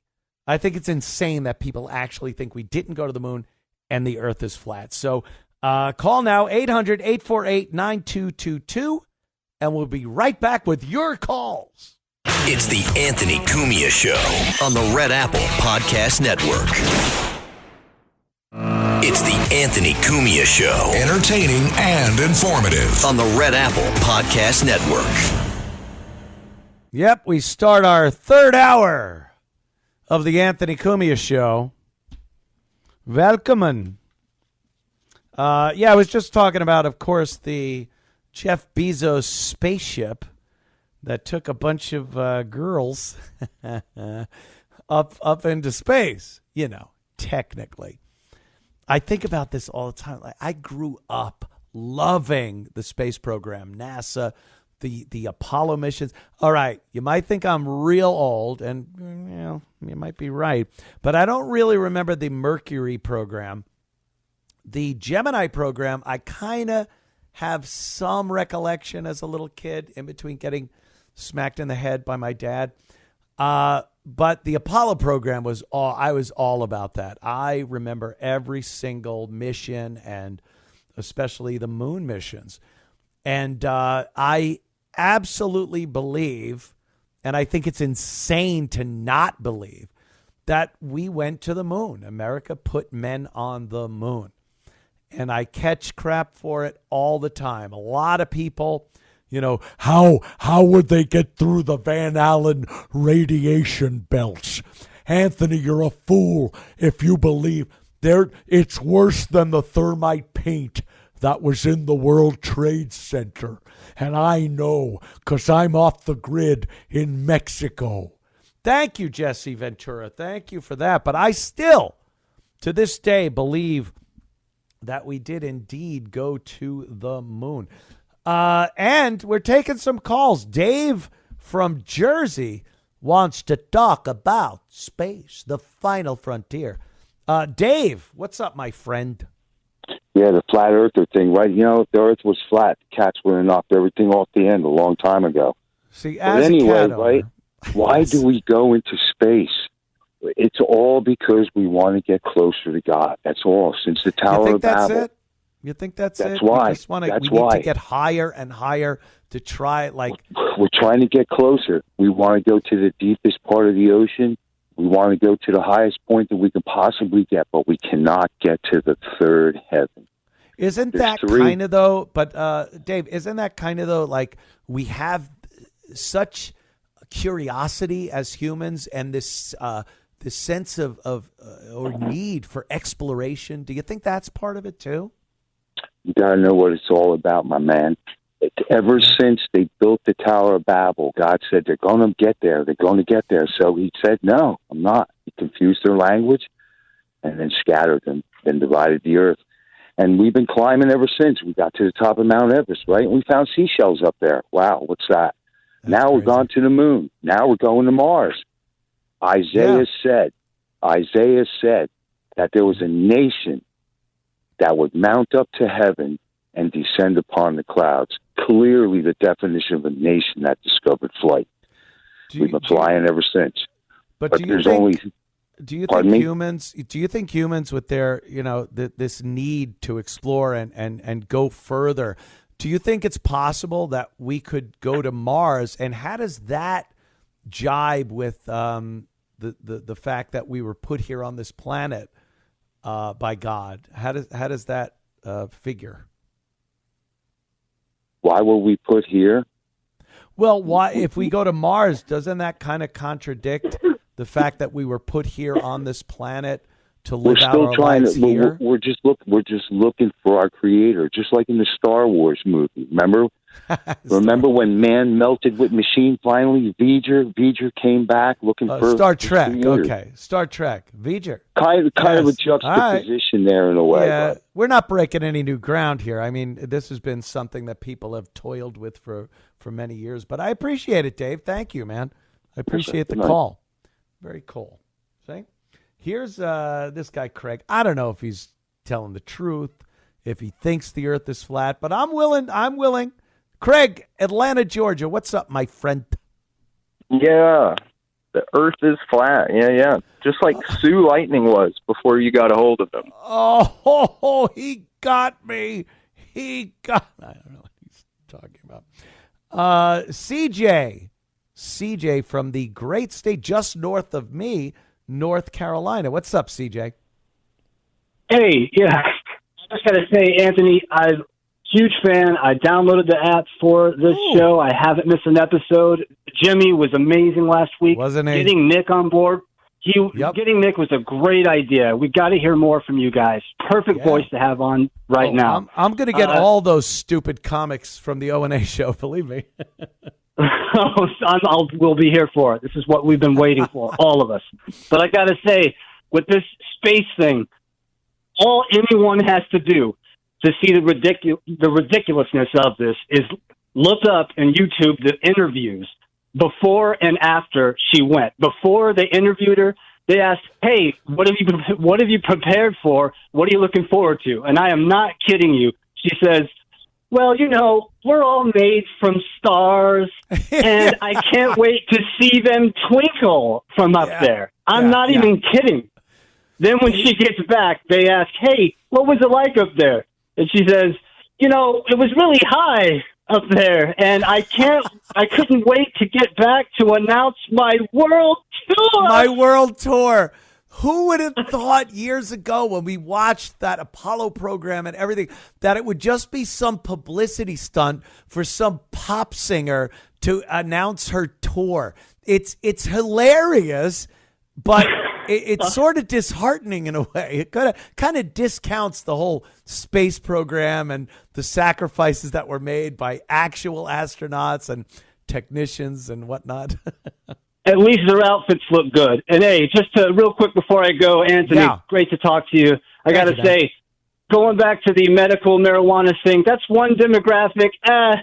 It's one thing that makes those big cities at least tolerable. You think? So that's one group of people to leave it alone. Leave it alone. Leave it alone. All right, leave it alone. I'll let you go, buddy. I get Thanks, you. Anthony. Thank you, CJ. Thanks, man.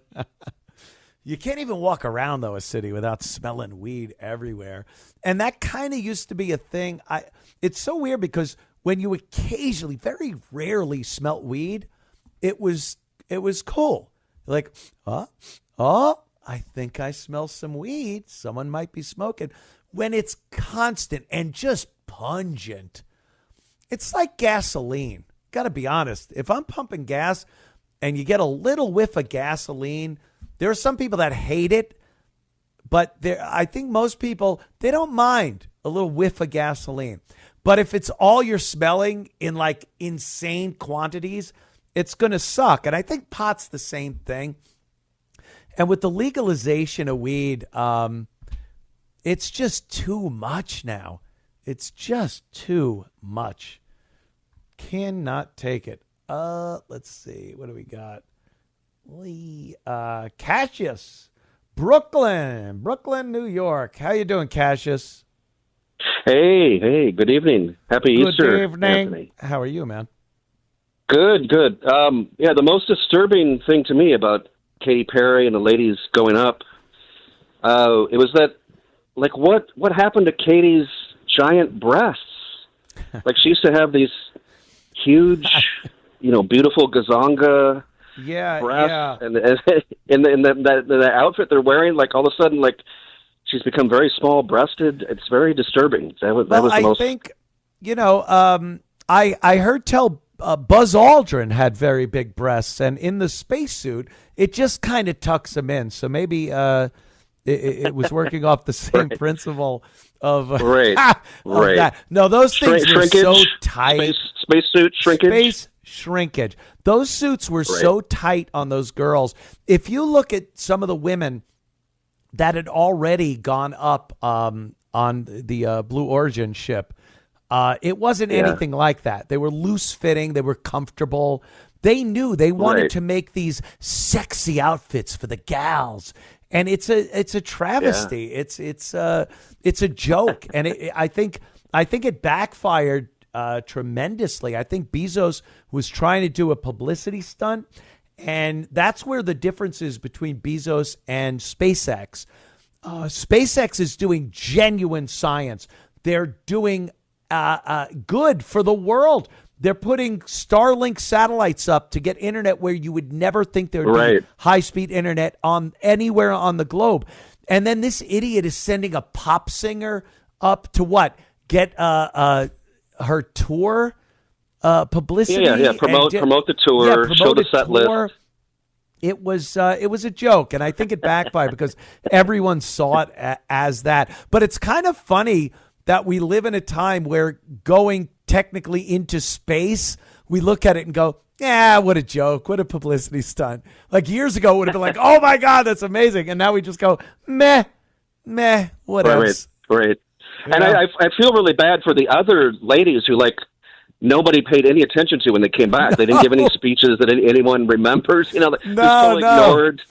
Even when you're trying to push this female empowerment thing, there's even a hierarchy with that, and the pop star will always get the notoriety. So funny, man. Thank you, Cassius. The Asian gets ignored. Yeah, and she probably knew exactly how a rocket works, how Newton's laws actually bring that vessel up into space. I don't think Katie knew that, but I love it. Thanks, Cassius. Appreciate the call, man. Oh my God. A couple of more things going on. There's a lot that went on this week. One of these things was this is really quick. I'll just throw this out there. Patton Oswalt, he decided that he is not going to host the White House Correspondents' Dinner. I don't know. I think a lot of people are disappointed that he was chosen, and he decided, if they asked him. Okay. What a pompous idiot this Patton Oswalt is.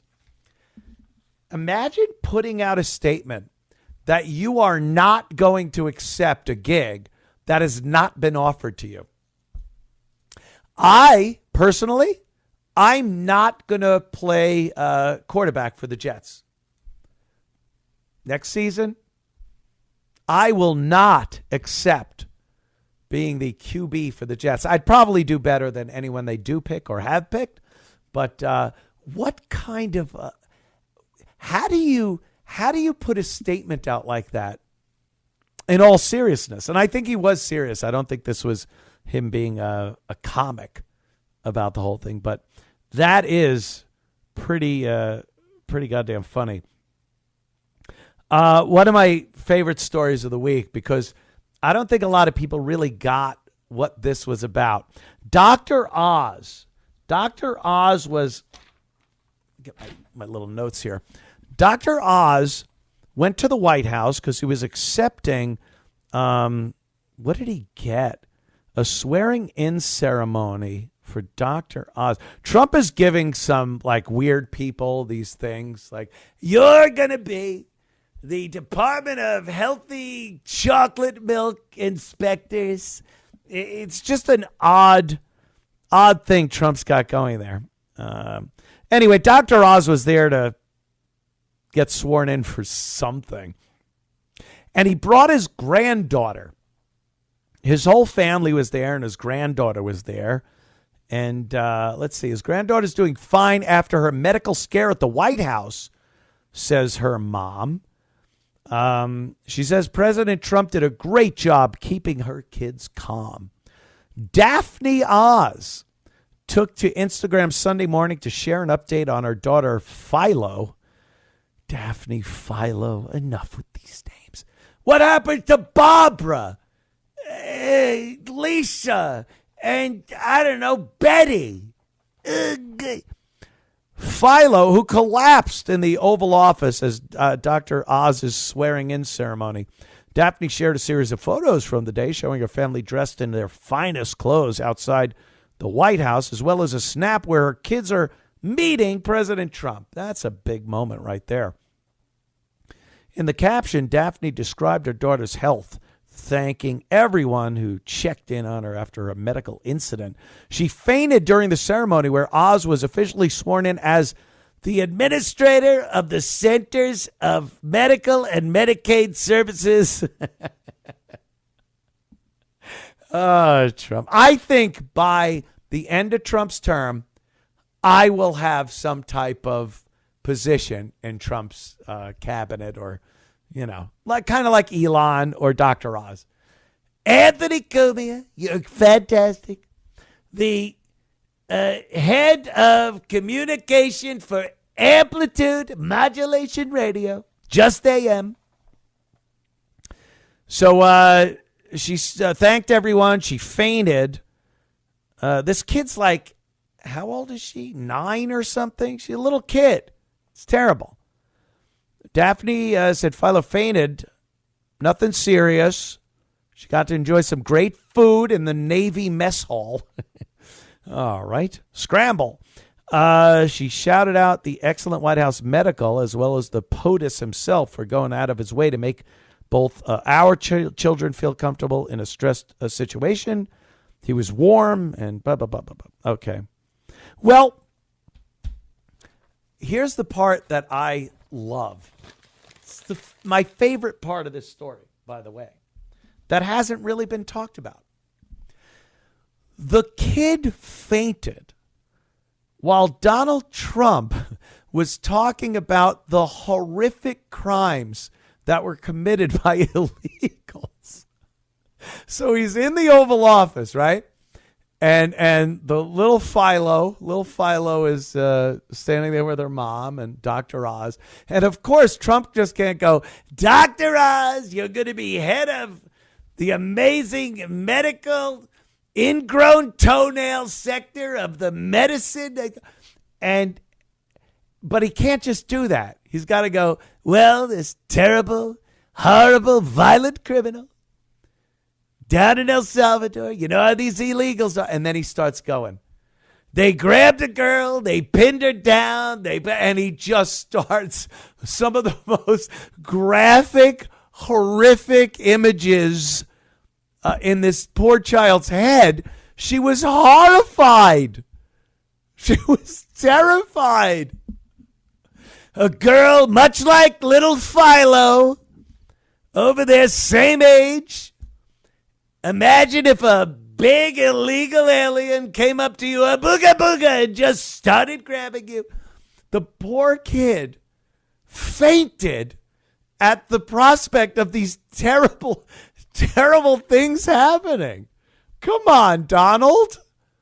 There's children in the Oval Office a lot of the times these days.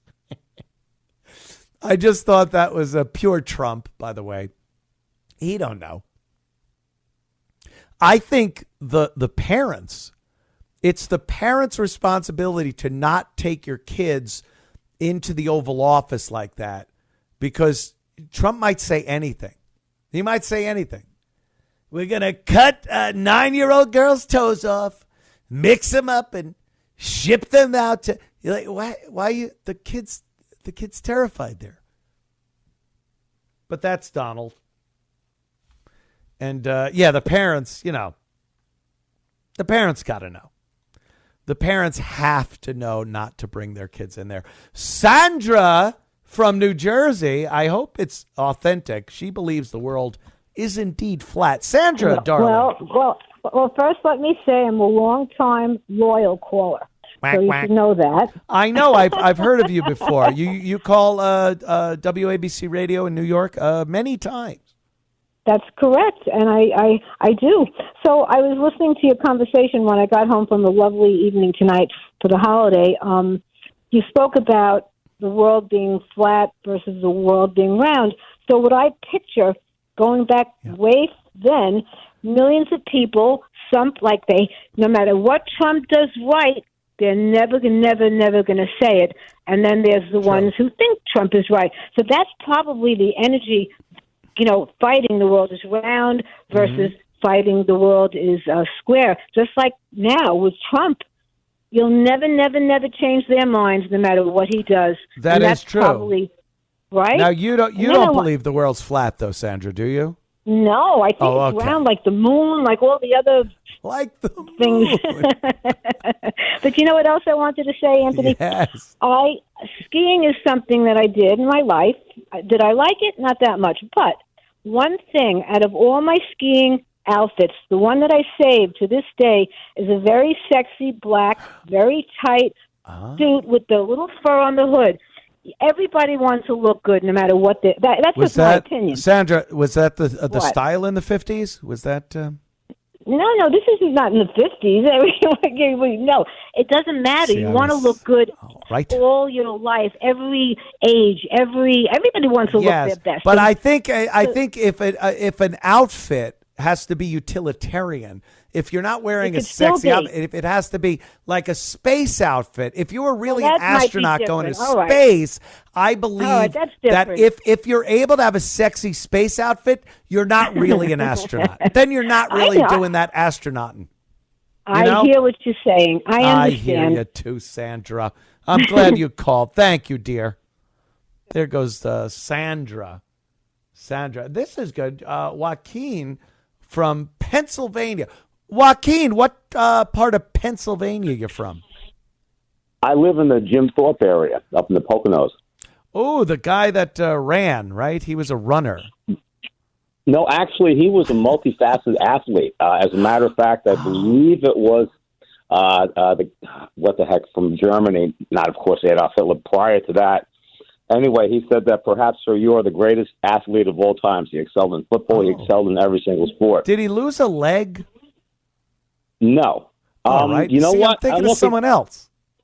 I don't know. Maybe later on in life, possibly. I think it might have been later. But so he was just an all-around great athlete like myself. Yeah, probably one of the greatest in the world at the time. He was actually of Native American heritage. Oh. And he happens to be buried here in Jim Thorpe. That's why they changed Mach Chunk to Jim Thorpe. It was Mach Chunk? Yes. A lot easier, As a matter Jim of Thorpe. fact, yes, well, they had the old jail here that was on Mysteries many years ago, where the one guy from the Molly Maguire trial thing was hung there, and he put his fingerprint against the wall, and the fingerprint, they could never remove it. Oh, my God, They filmed the original Molly Maguire movie with Sean Connery right here in Jim Thorpe. Oh, well, you got a little claim to fame there in Jim Thorpe. A couple of claims to fame. Yes. Anywho. I'm actually an ex-Long Islander. So when'd you move? Back in the what? Oh, just when Hillary moved in and just before 9/11, 2001. Yep. When Hillary became a senator in New York State, boy, that was a good cue for everybody to leave. Yes, it was. So anyway, I had a thought about Donald J. Trump terms 3 and 4. Yep. I think it's very doable. How does this work? Donald Trump Jr. Donald J. Trump Jr. Okay, that is legal, but I mean, they seem to be talking like Donald Trump Sr., Donald J. Trump, can run for a third term. They're trying to figure out a way. But if you're saying it's Don Jr., then, like a gag, like they tricked you, kind of a thing. Okay. Their heads would explode. And here's the thing. I have a number of things I like to call apocalyptic Trojan horses sent by leftist, communist, Marxist, globalist agenda to destroy the United States of America and Judeo-Christian Western civilization. That's exactly what's going on here. And I like the way that you talk about the communists and you talk about the World Economic Forum. Yeah, and all this talk recently about Powell, the Fed, I actually think that the Fed was actually created to help drive the country off the cliff into the Great Depression. And if you think about it, it's set there by the globalist agenda, so you can't remove them, so that you can't take them away when this whole thing of raising interest rates, is going to put the screws into the economy. I mean, you think about with COVID and everything, the printing of money. And so now, of course, gasoline prices were through the roof because of Biden's policies, and then they want to raise interest rates. And when they talk about taking money back out of the economy, who are they taking it away from? Yeah. The average everyday person. Yeah, us. Of course.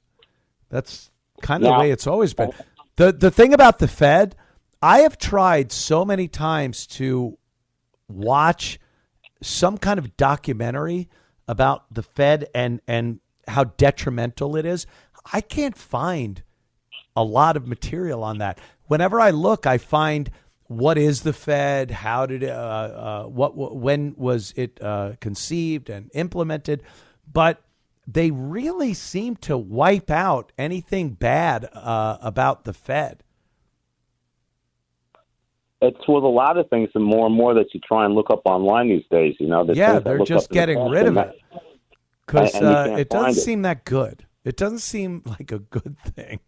I don't know. And you know, when you wonder what's going to happen when Donald Trump leaves office, you know, in 28.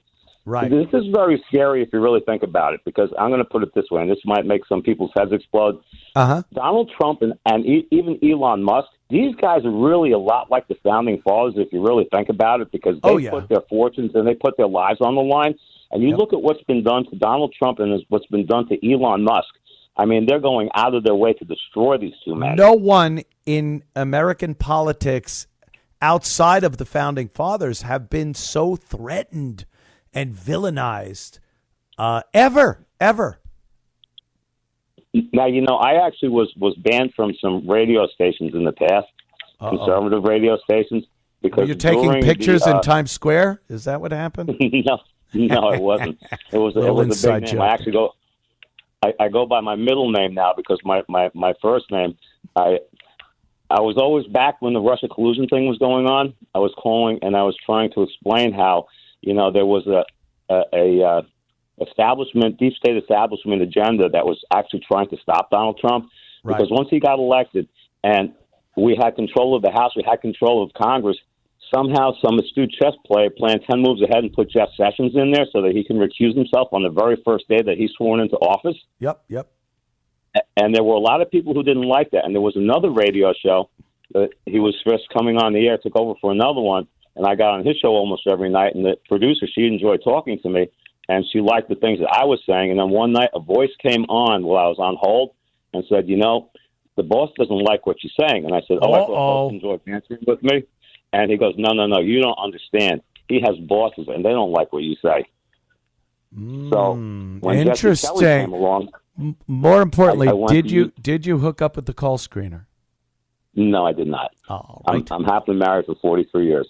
Oh, God bless, Joaquin. I'm going to catch so much hell for continuing to talk to you too long, but I appreciate your call. Thank you. You know how people get. Anthony, that guy Joaquin, why'd you leave him on the phone so long? He started talking about trying to get a piece from the... Yeah, no, I get it. Oh, my God. You people in New York.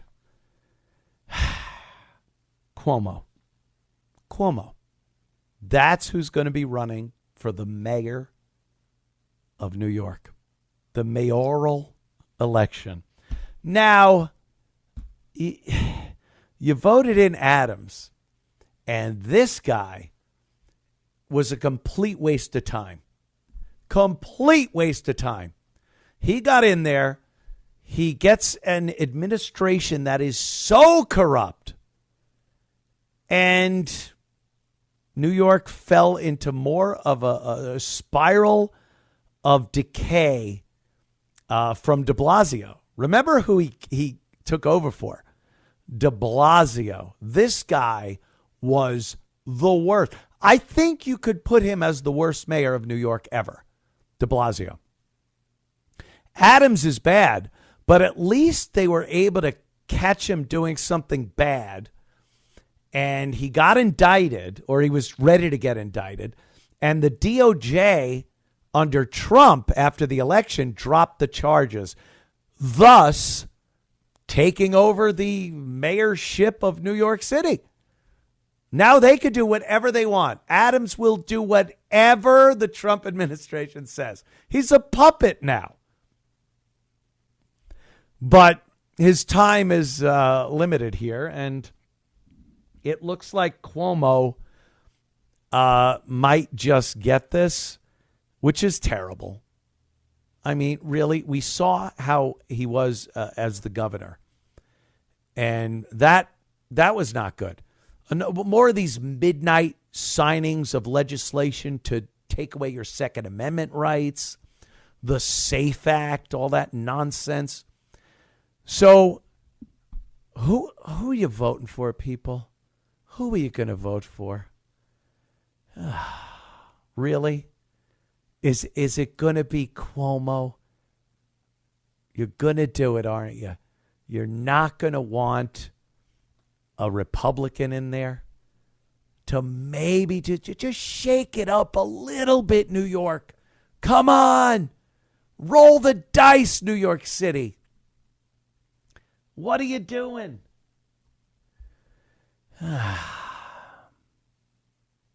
We'll be right back in a minute or so.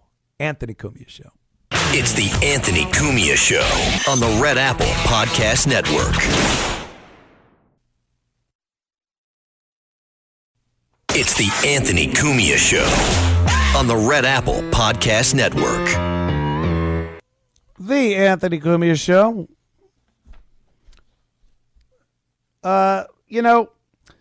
Talking about the mayoral race in New York City, Andrew Cuomo, he's the big money guy.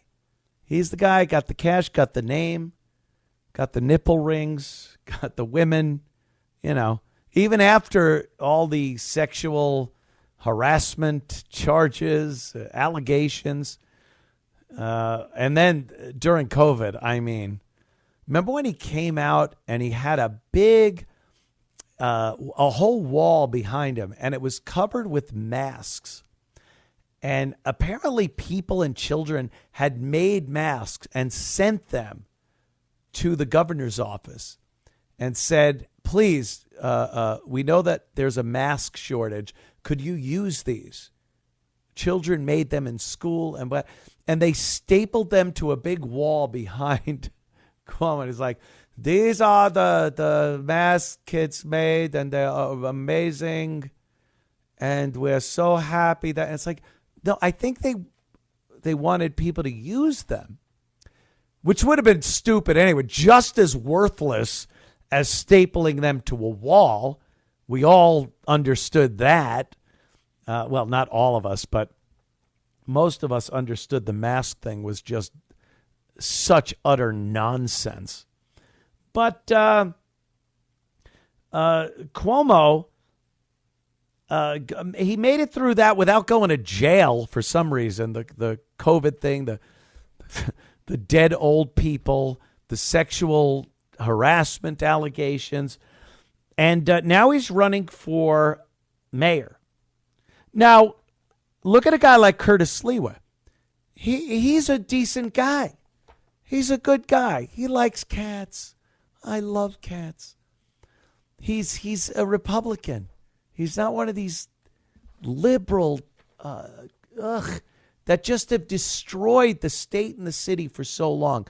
Why wouldn't you give him a try? Just pull the lever in the voting booth. Go, I don't know.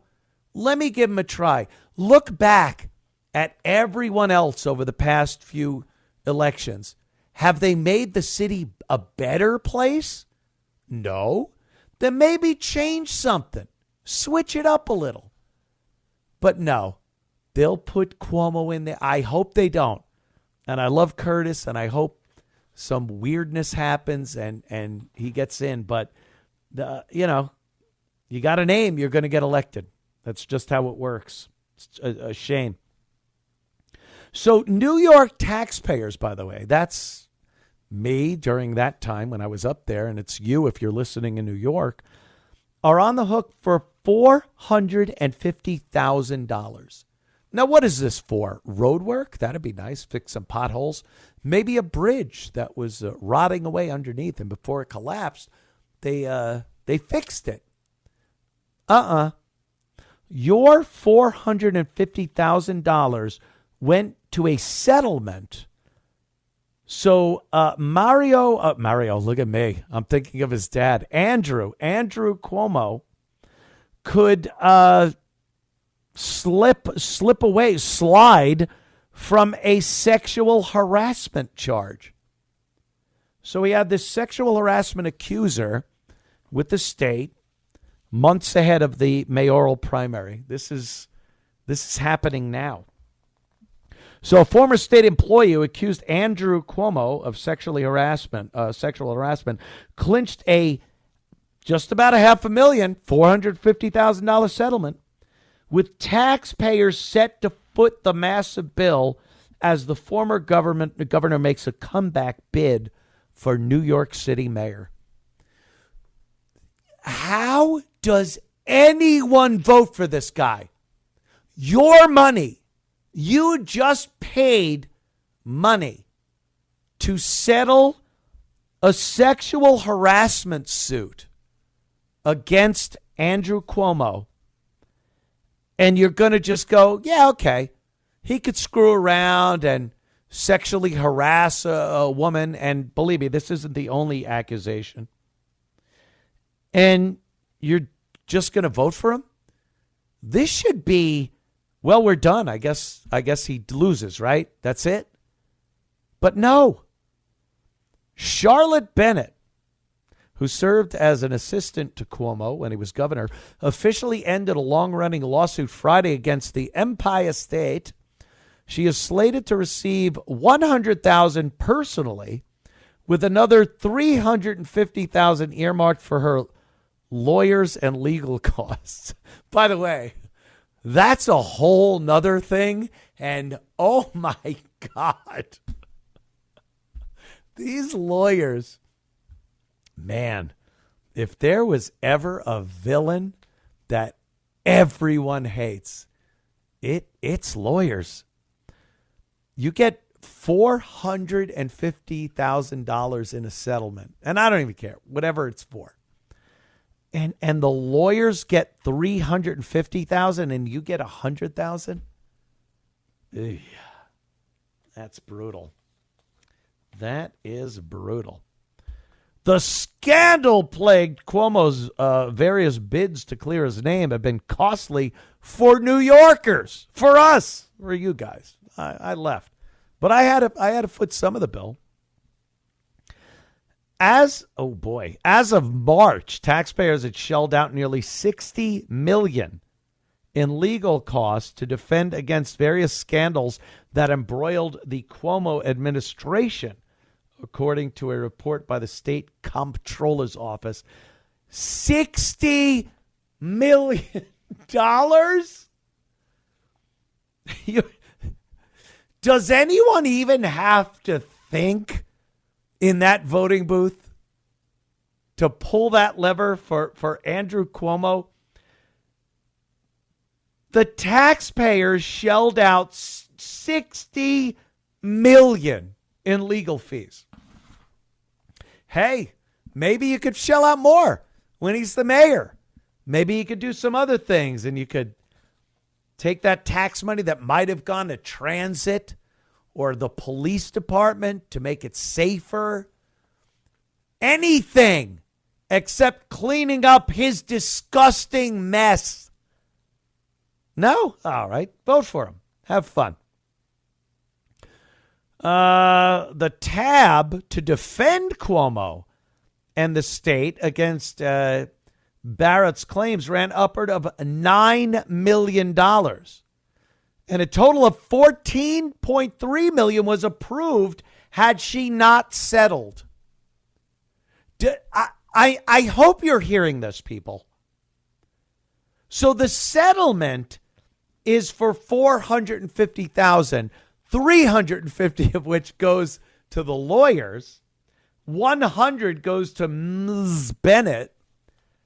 But the case itself and the money that the state had put away for this particular indiscretion from Mr. Cuomo, Governor Cuomo, was $14.3 million. Oh, my God. Wow. She filed suit against the state in March 23, alleging it failed to act to address her complaint that Cuomo subjected her to degrading sexual harassment on the job and accused her of lying when she came forward with the accusations. As part of the settlement, Bennett, who worked as a top assistant and health policy advisor to Cuomo, agreed not to seek future employment in the state executive chamber. They make all kinds of deals.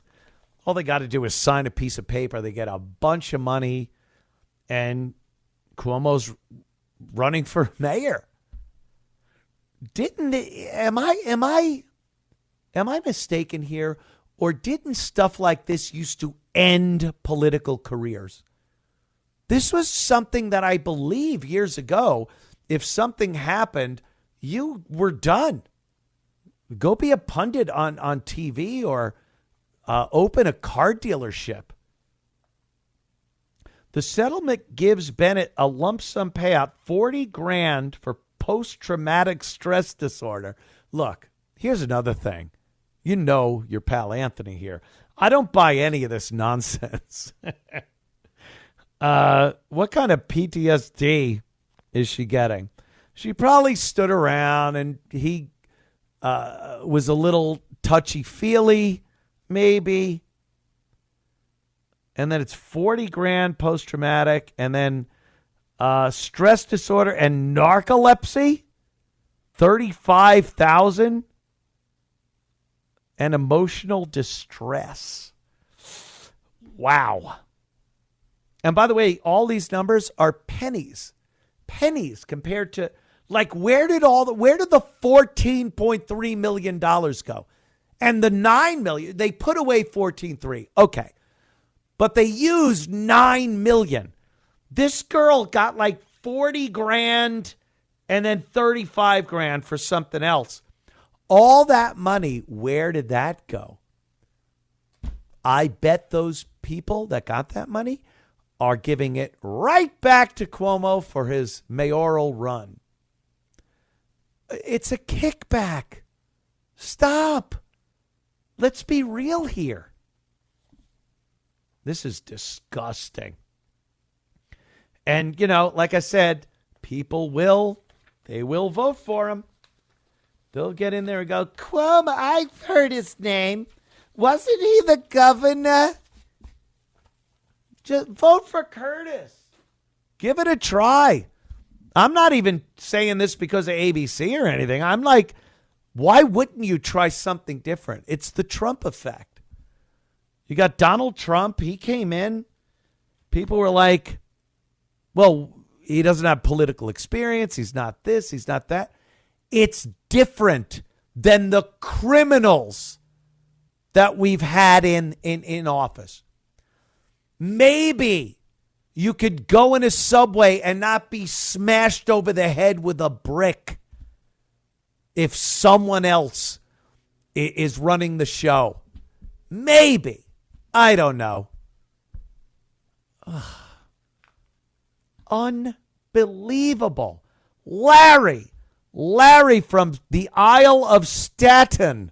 What is up, my friend? You want to talk about the great Andrew Cuomo? Larry, what's up? Hey, Big Anthony. Happy Easter to you, your family, and all of us. Thank you, my friend. Let's just say one thing. Let's start off with, you stole my thunder regarding Curtis Lewa. The man's a champion. Let's retrospect back when David Dinkins was the mayor, and at that time, hold on, Larry. You talk about post-traumatic stress. You bringing up David Dinkins as mayor brought back. I just got like agita. I got agita from that. David Dinkins, the washroom attendant mayor. Oh, anyway, yes. Now, my point being is, we severely needed a time of change, and that change was Rudolph W. Giuliani. Well, of course. So you talk about it's time for a change. Yes, it is. This guy here is a monster. All these people who lost their lives in nursing homes, and then calling the ICE a bunch of thugs. What are these people in New York City thinking? They'll vote him in. I hate it. I want Curtis. I want him to win. And they will vote for Cuomo. I know it. I hate that I know it. But this is what they do. They're like masochists, Larry. They just want to go into that voting booth, pull the handle, and be crapped on for another term by one of the worst people that could possibly run the city. But listen, Big Ant, we got to see. There's a massive change in the city. We need a change right now. And Curtis Lewa is that man. I think if we can raise everybody, raise your money. Give them $1, $5, 50 cents. I hear Send that money in and just support him. Word of mouth, whatever. Tell people, like, what are you voting for? The same garbage that gets your head smashed with a lead pipe or pushed in front of a subway train? Is that the administration we want in there as mayor to continue? We want people to be murdered and assaulted on the streets, and criminals being released back out onto the streets. No, we don't. But they'll do it. I hate to say it, Larry. Thank you, Larry. Thank you for the phone call.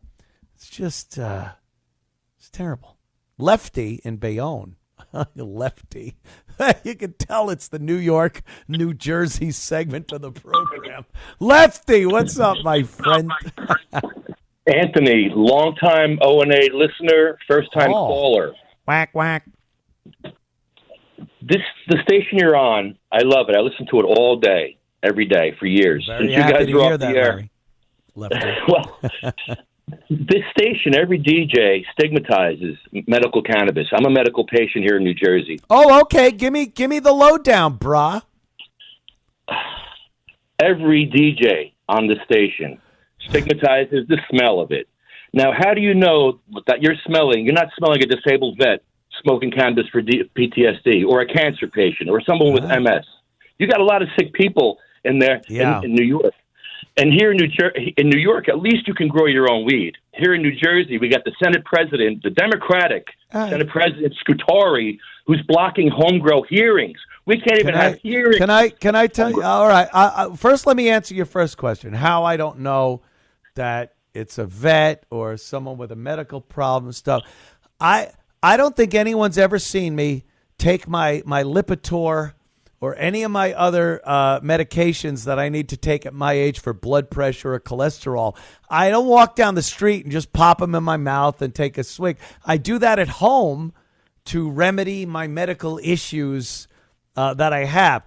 I just can't take a medicine seriously if you smoke it while you're walking around with families and children as they're looking at the Empire State Building or the M&M store in Times Square.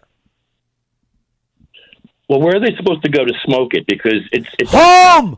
Do it at home, for God's sake. And by the way, do you just have to smoke all the time, 24 hours a day? A joint has to be in your mouth. It's like, and how about gummies? I've heard gummies are very good, and you could get those at dispensaries where you could get pot.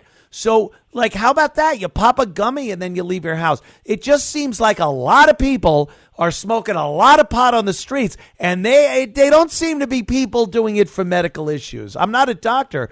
I play one on the radio, but I just don't think they're doing it for medical reasons. Anthony, you're going to love this.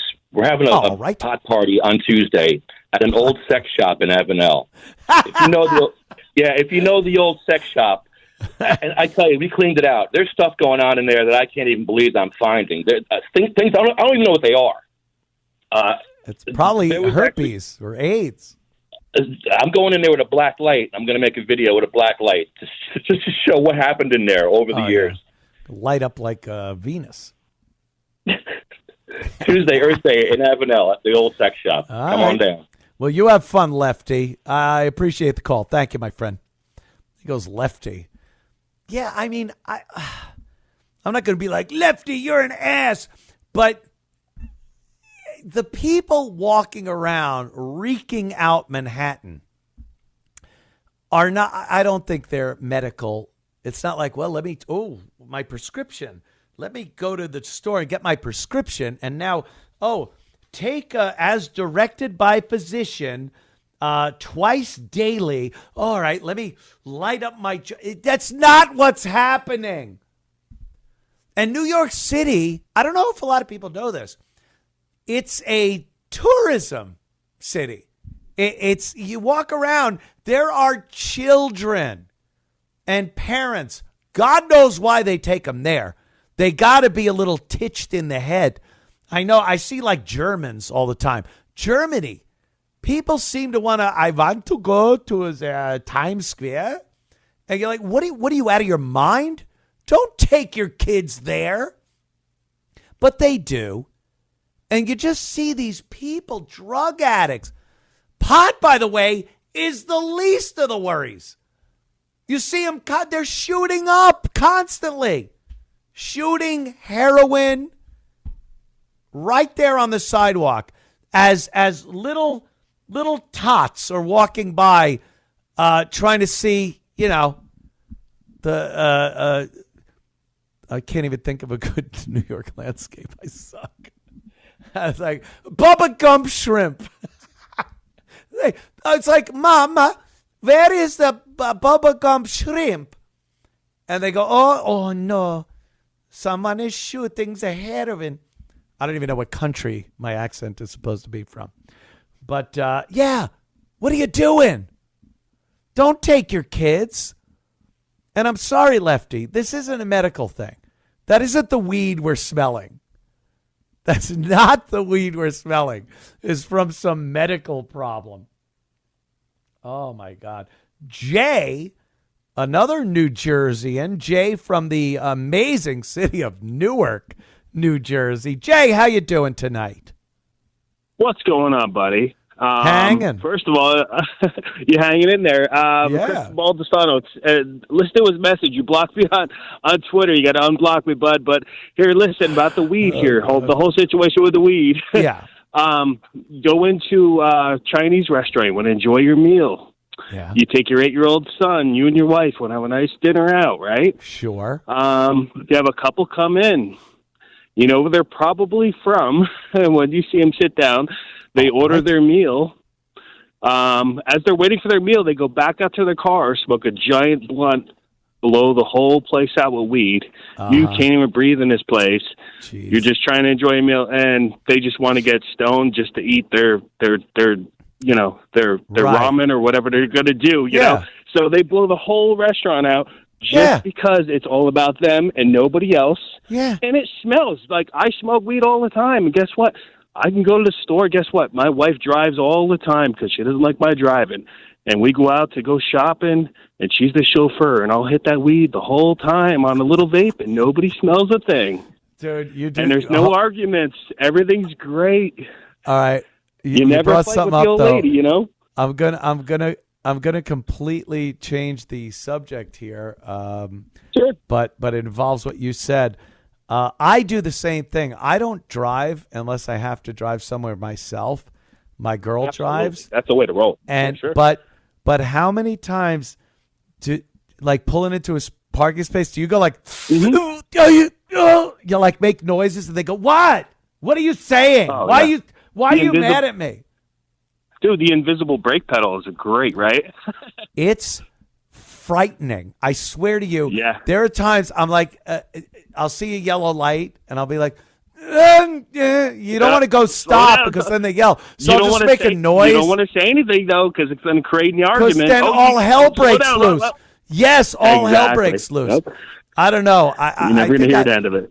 And by the way, this is only because there isn't a good car out these days. I would buy a good car. I bought the Mustang years ago. I bought the Jaguar years ago. The Snake. Yeah, I remember all that. Yeah, dude, I've been looking around for a car because I don't want my girl driving me around. I want to drive myself, but I don't want to drive 100%. Like the driving the GMC around and stuff. And I'm just like, yeah, you drive, whatever.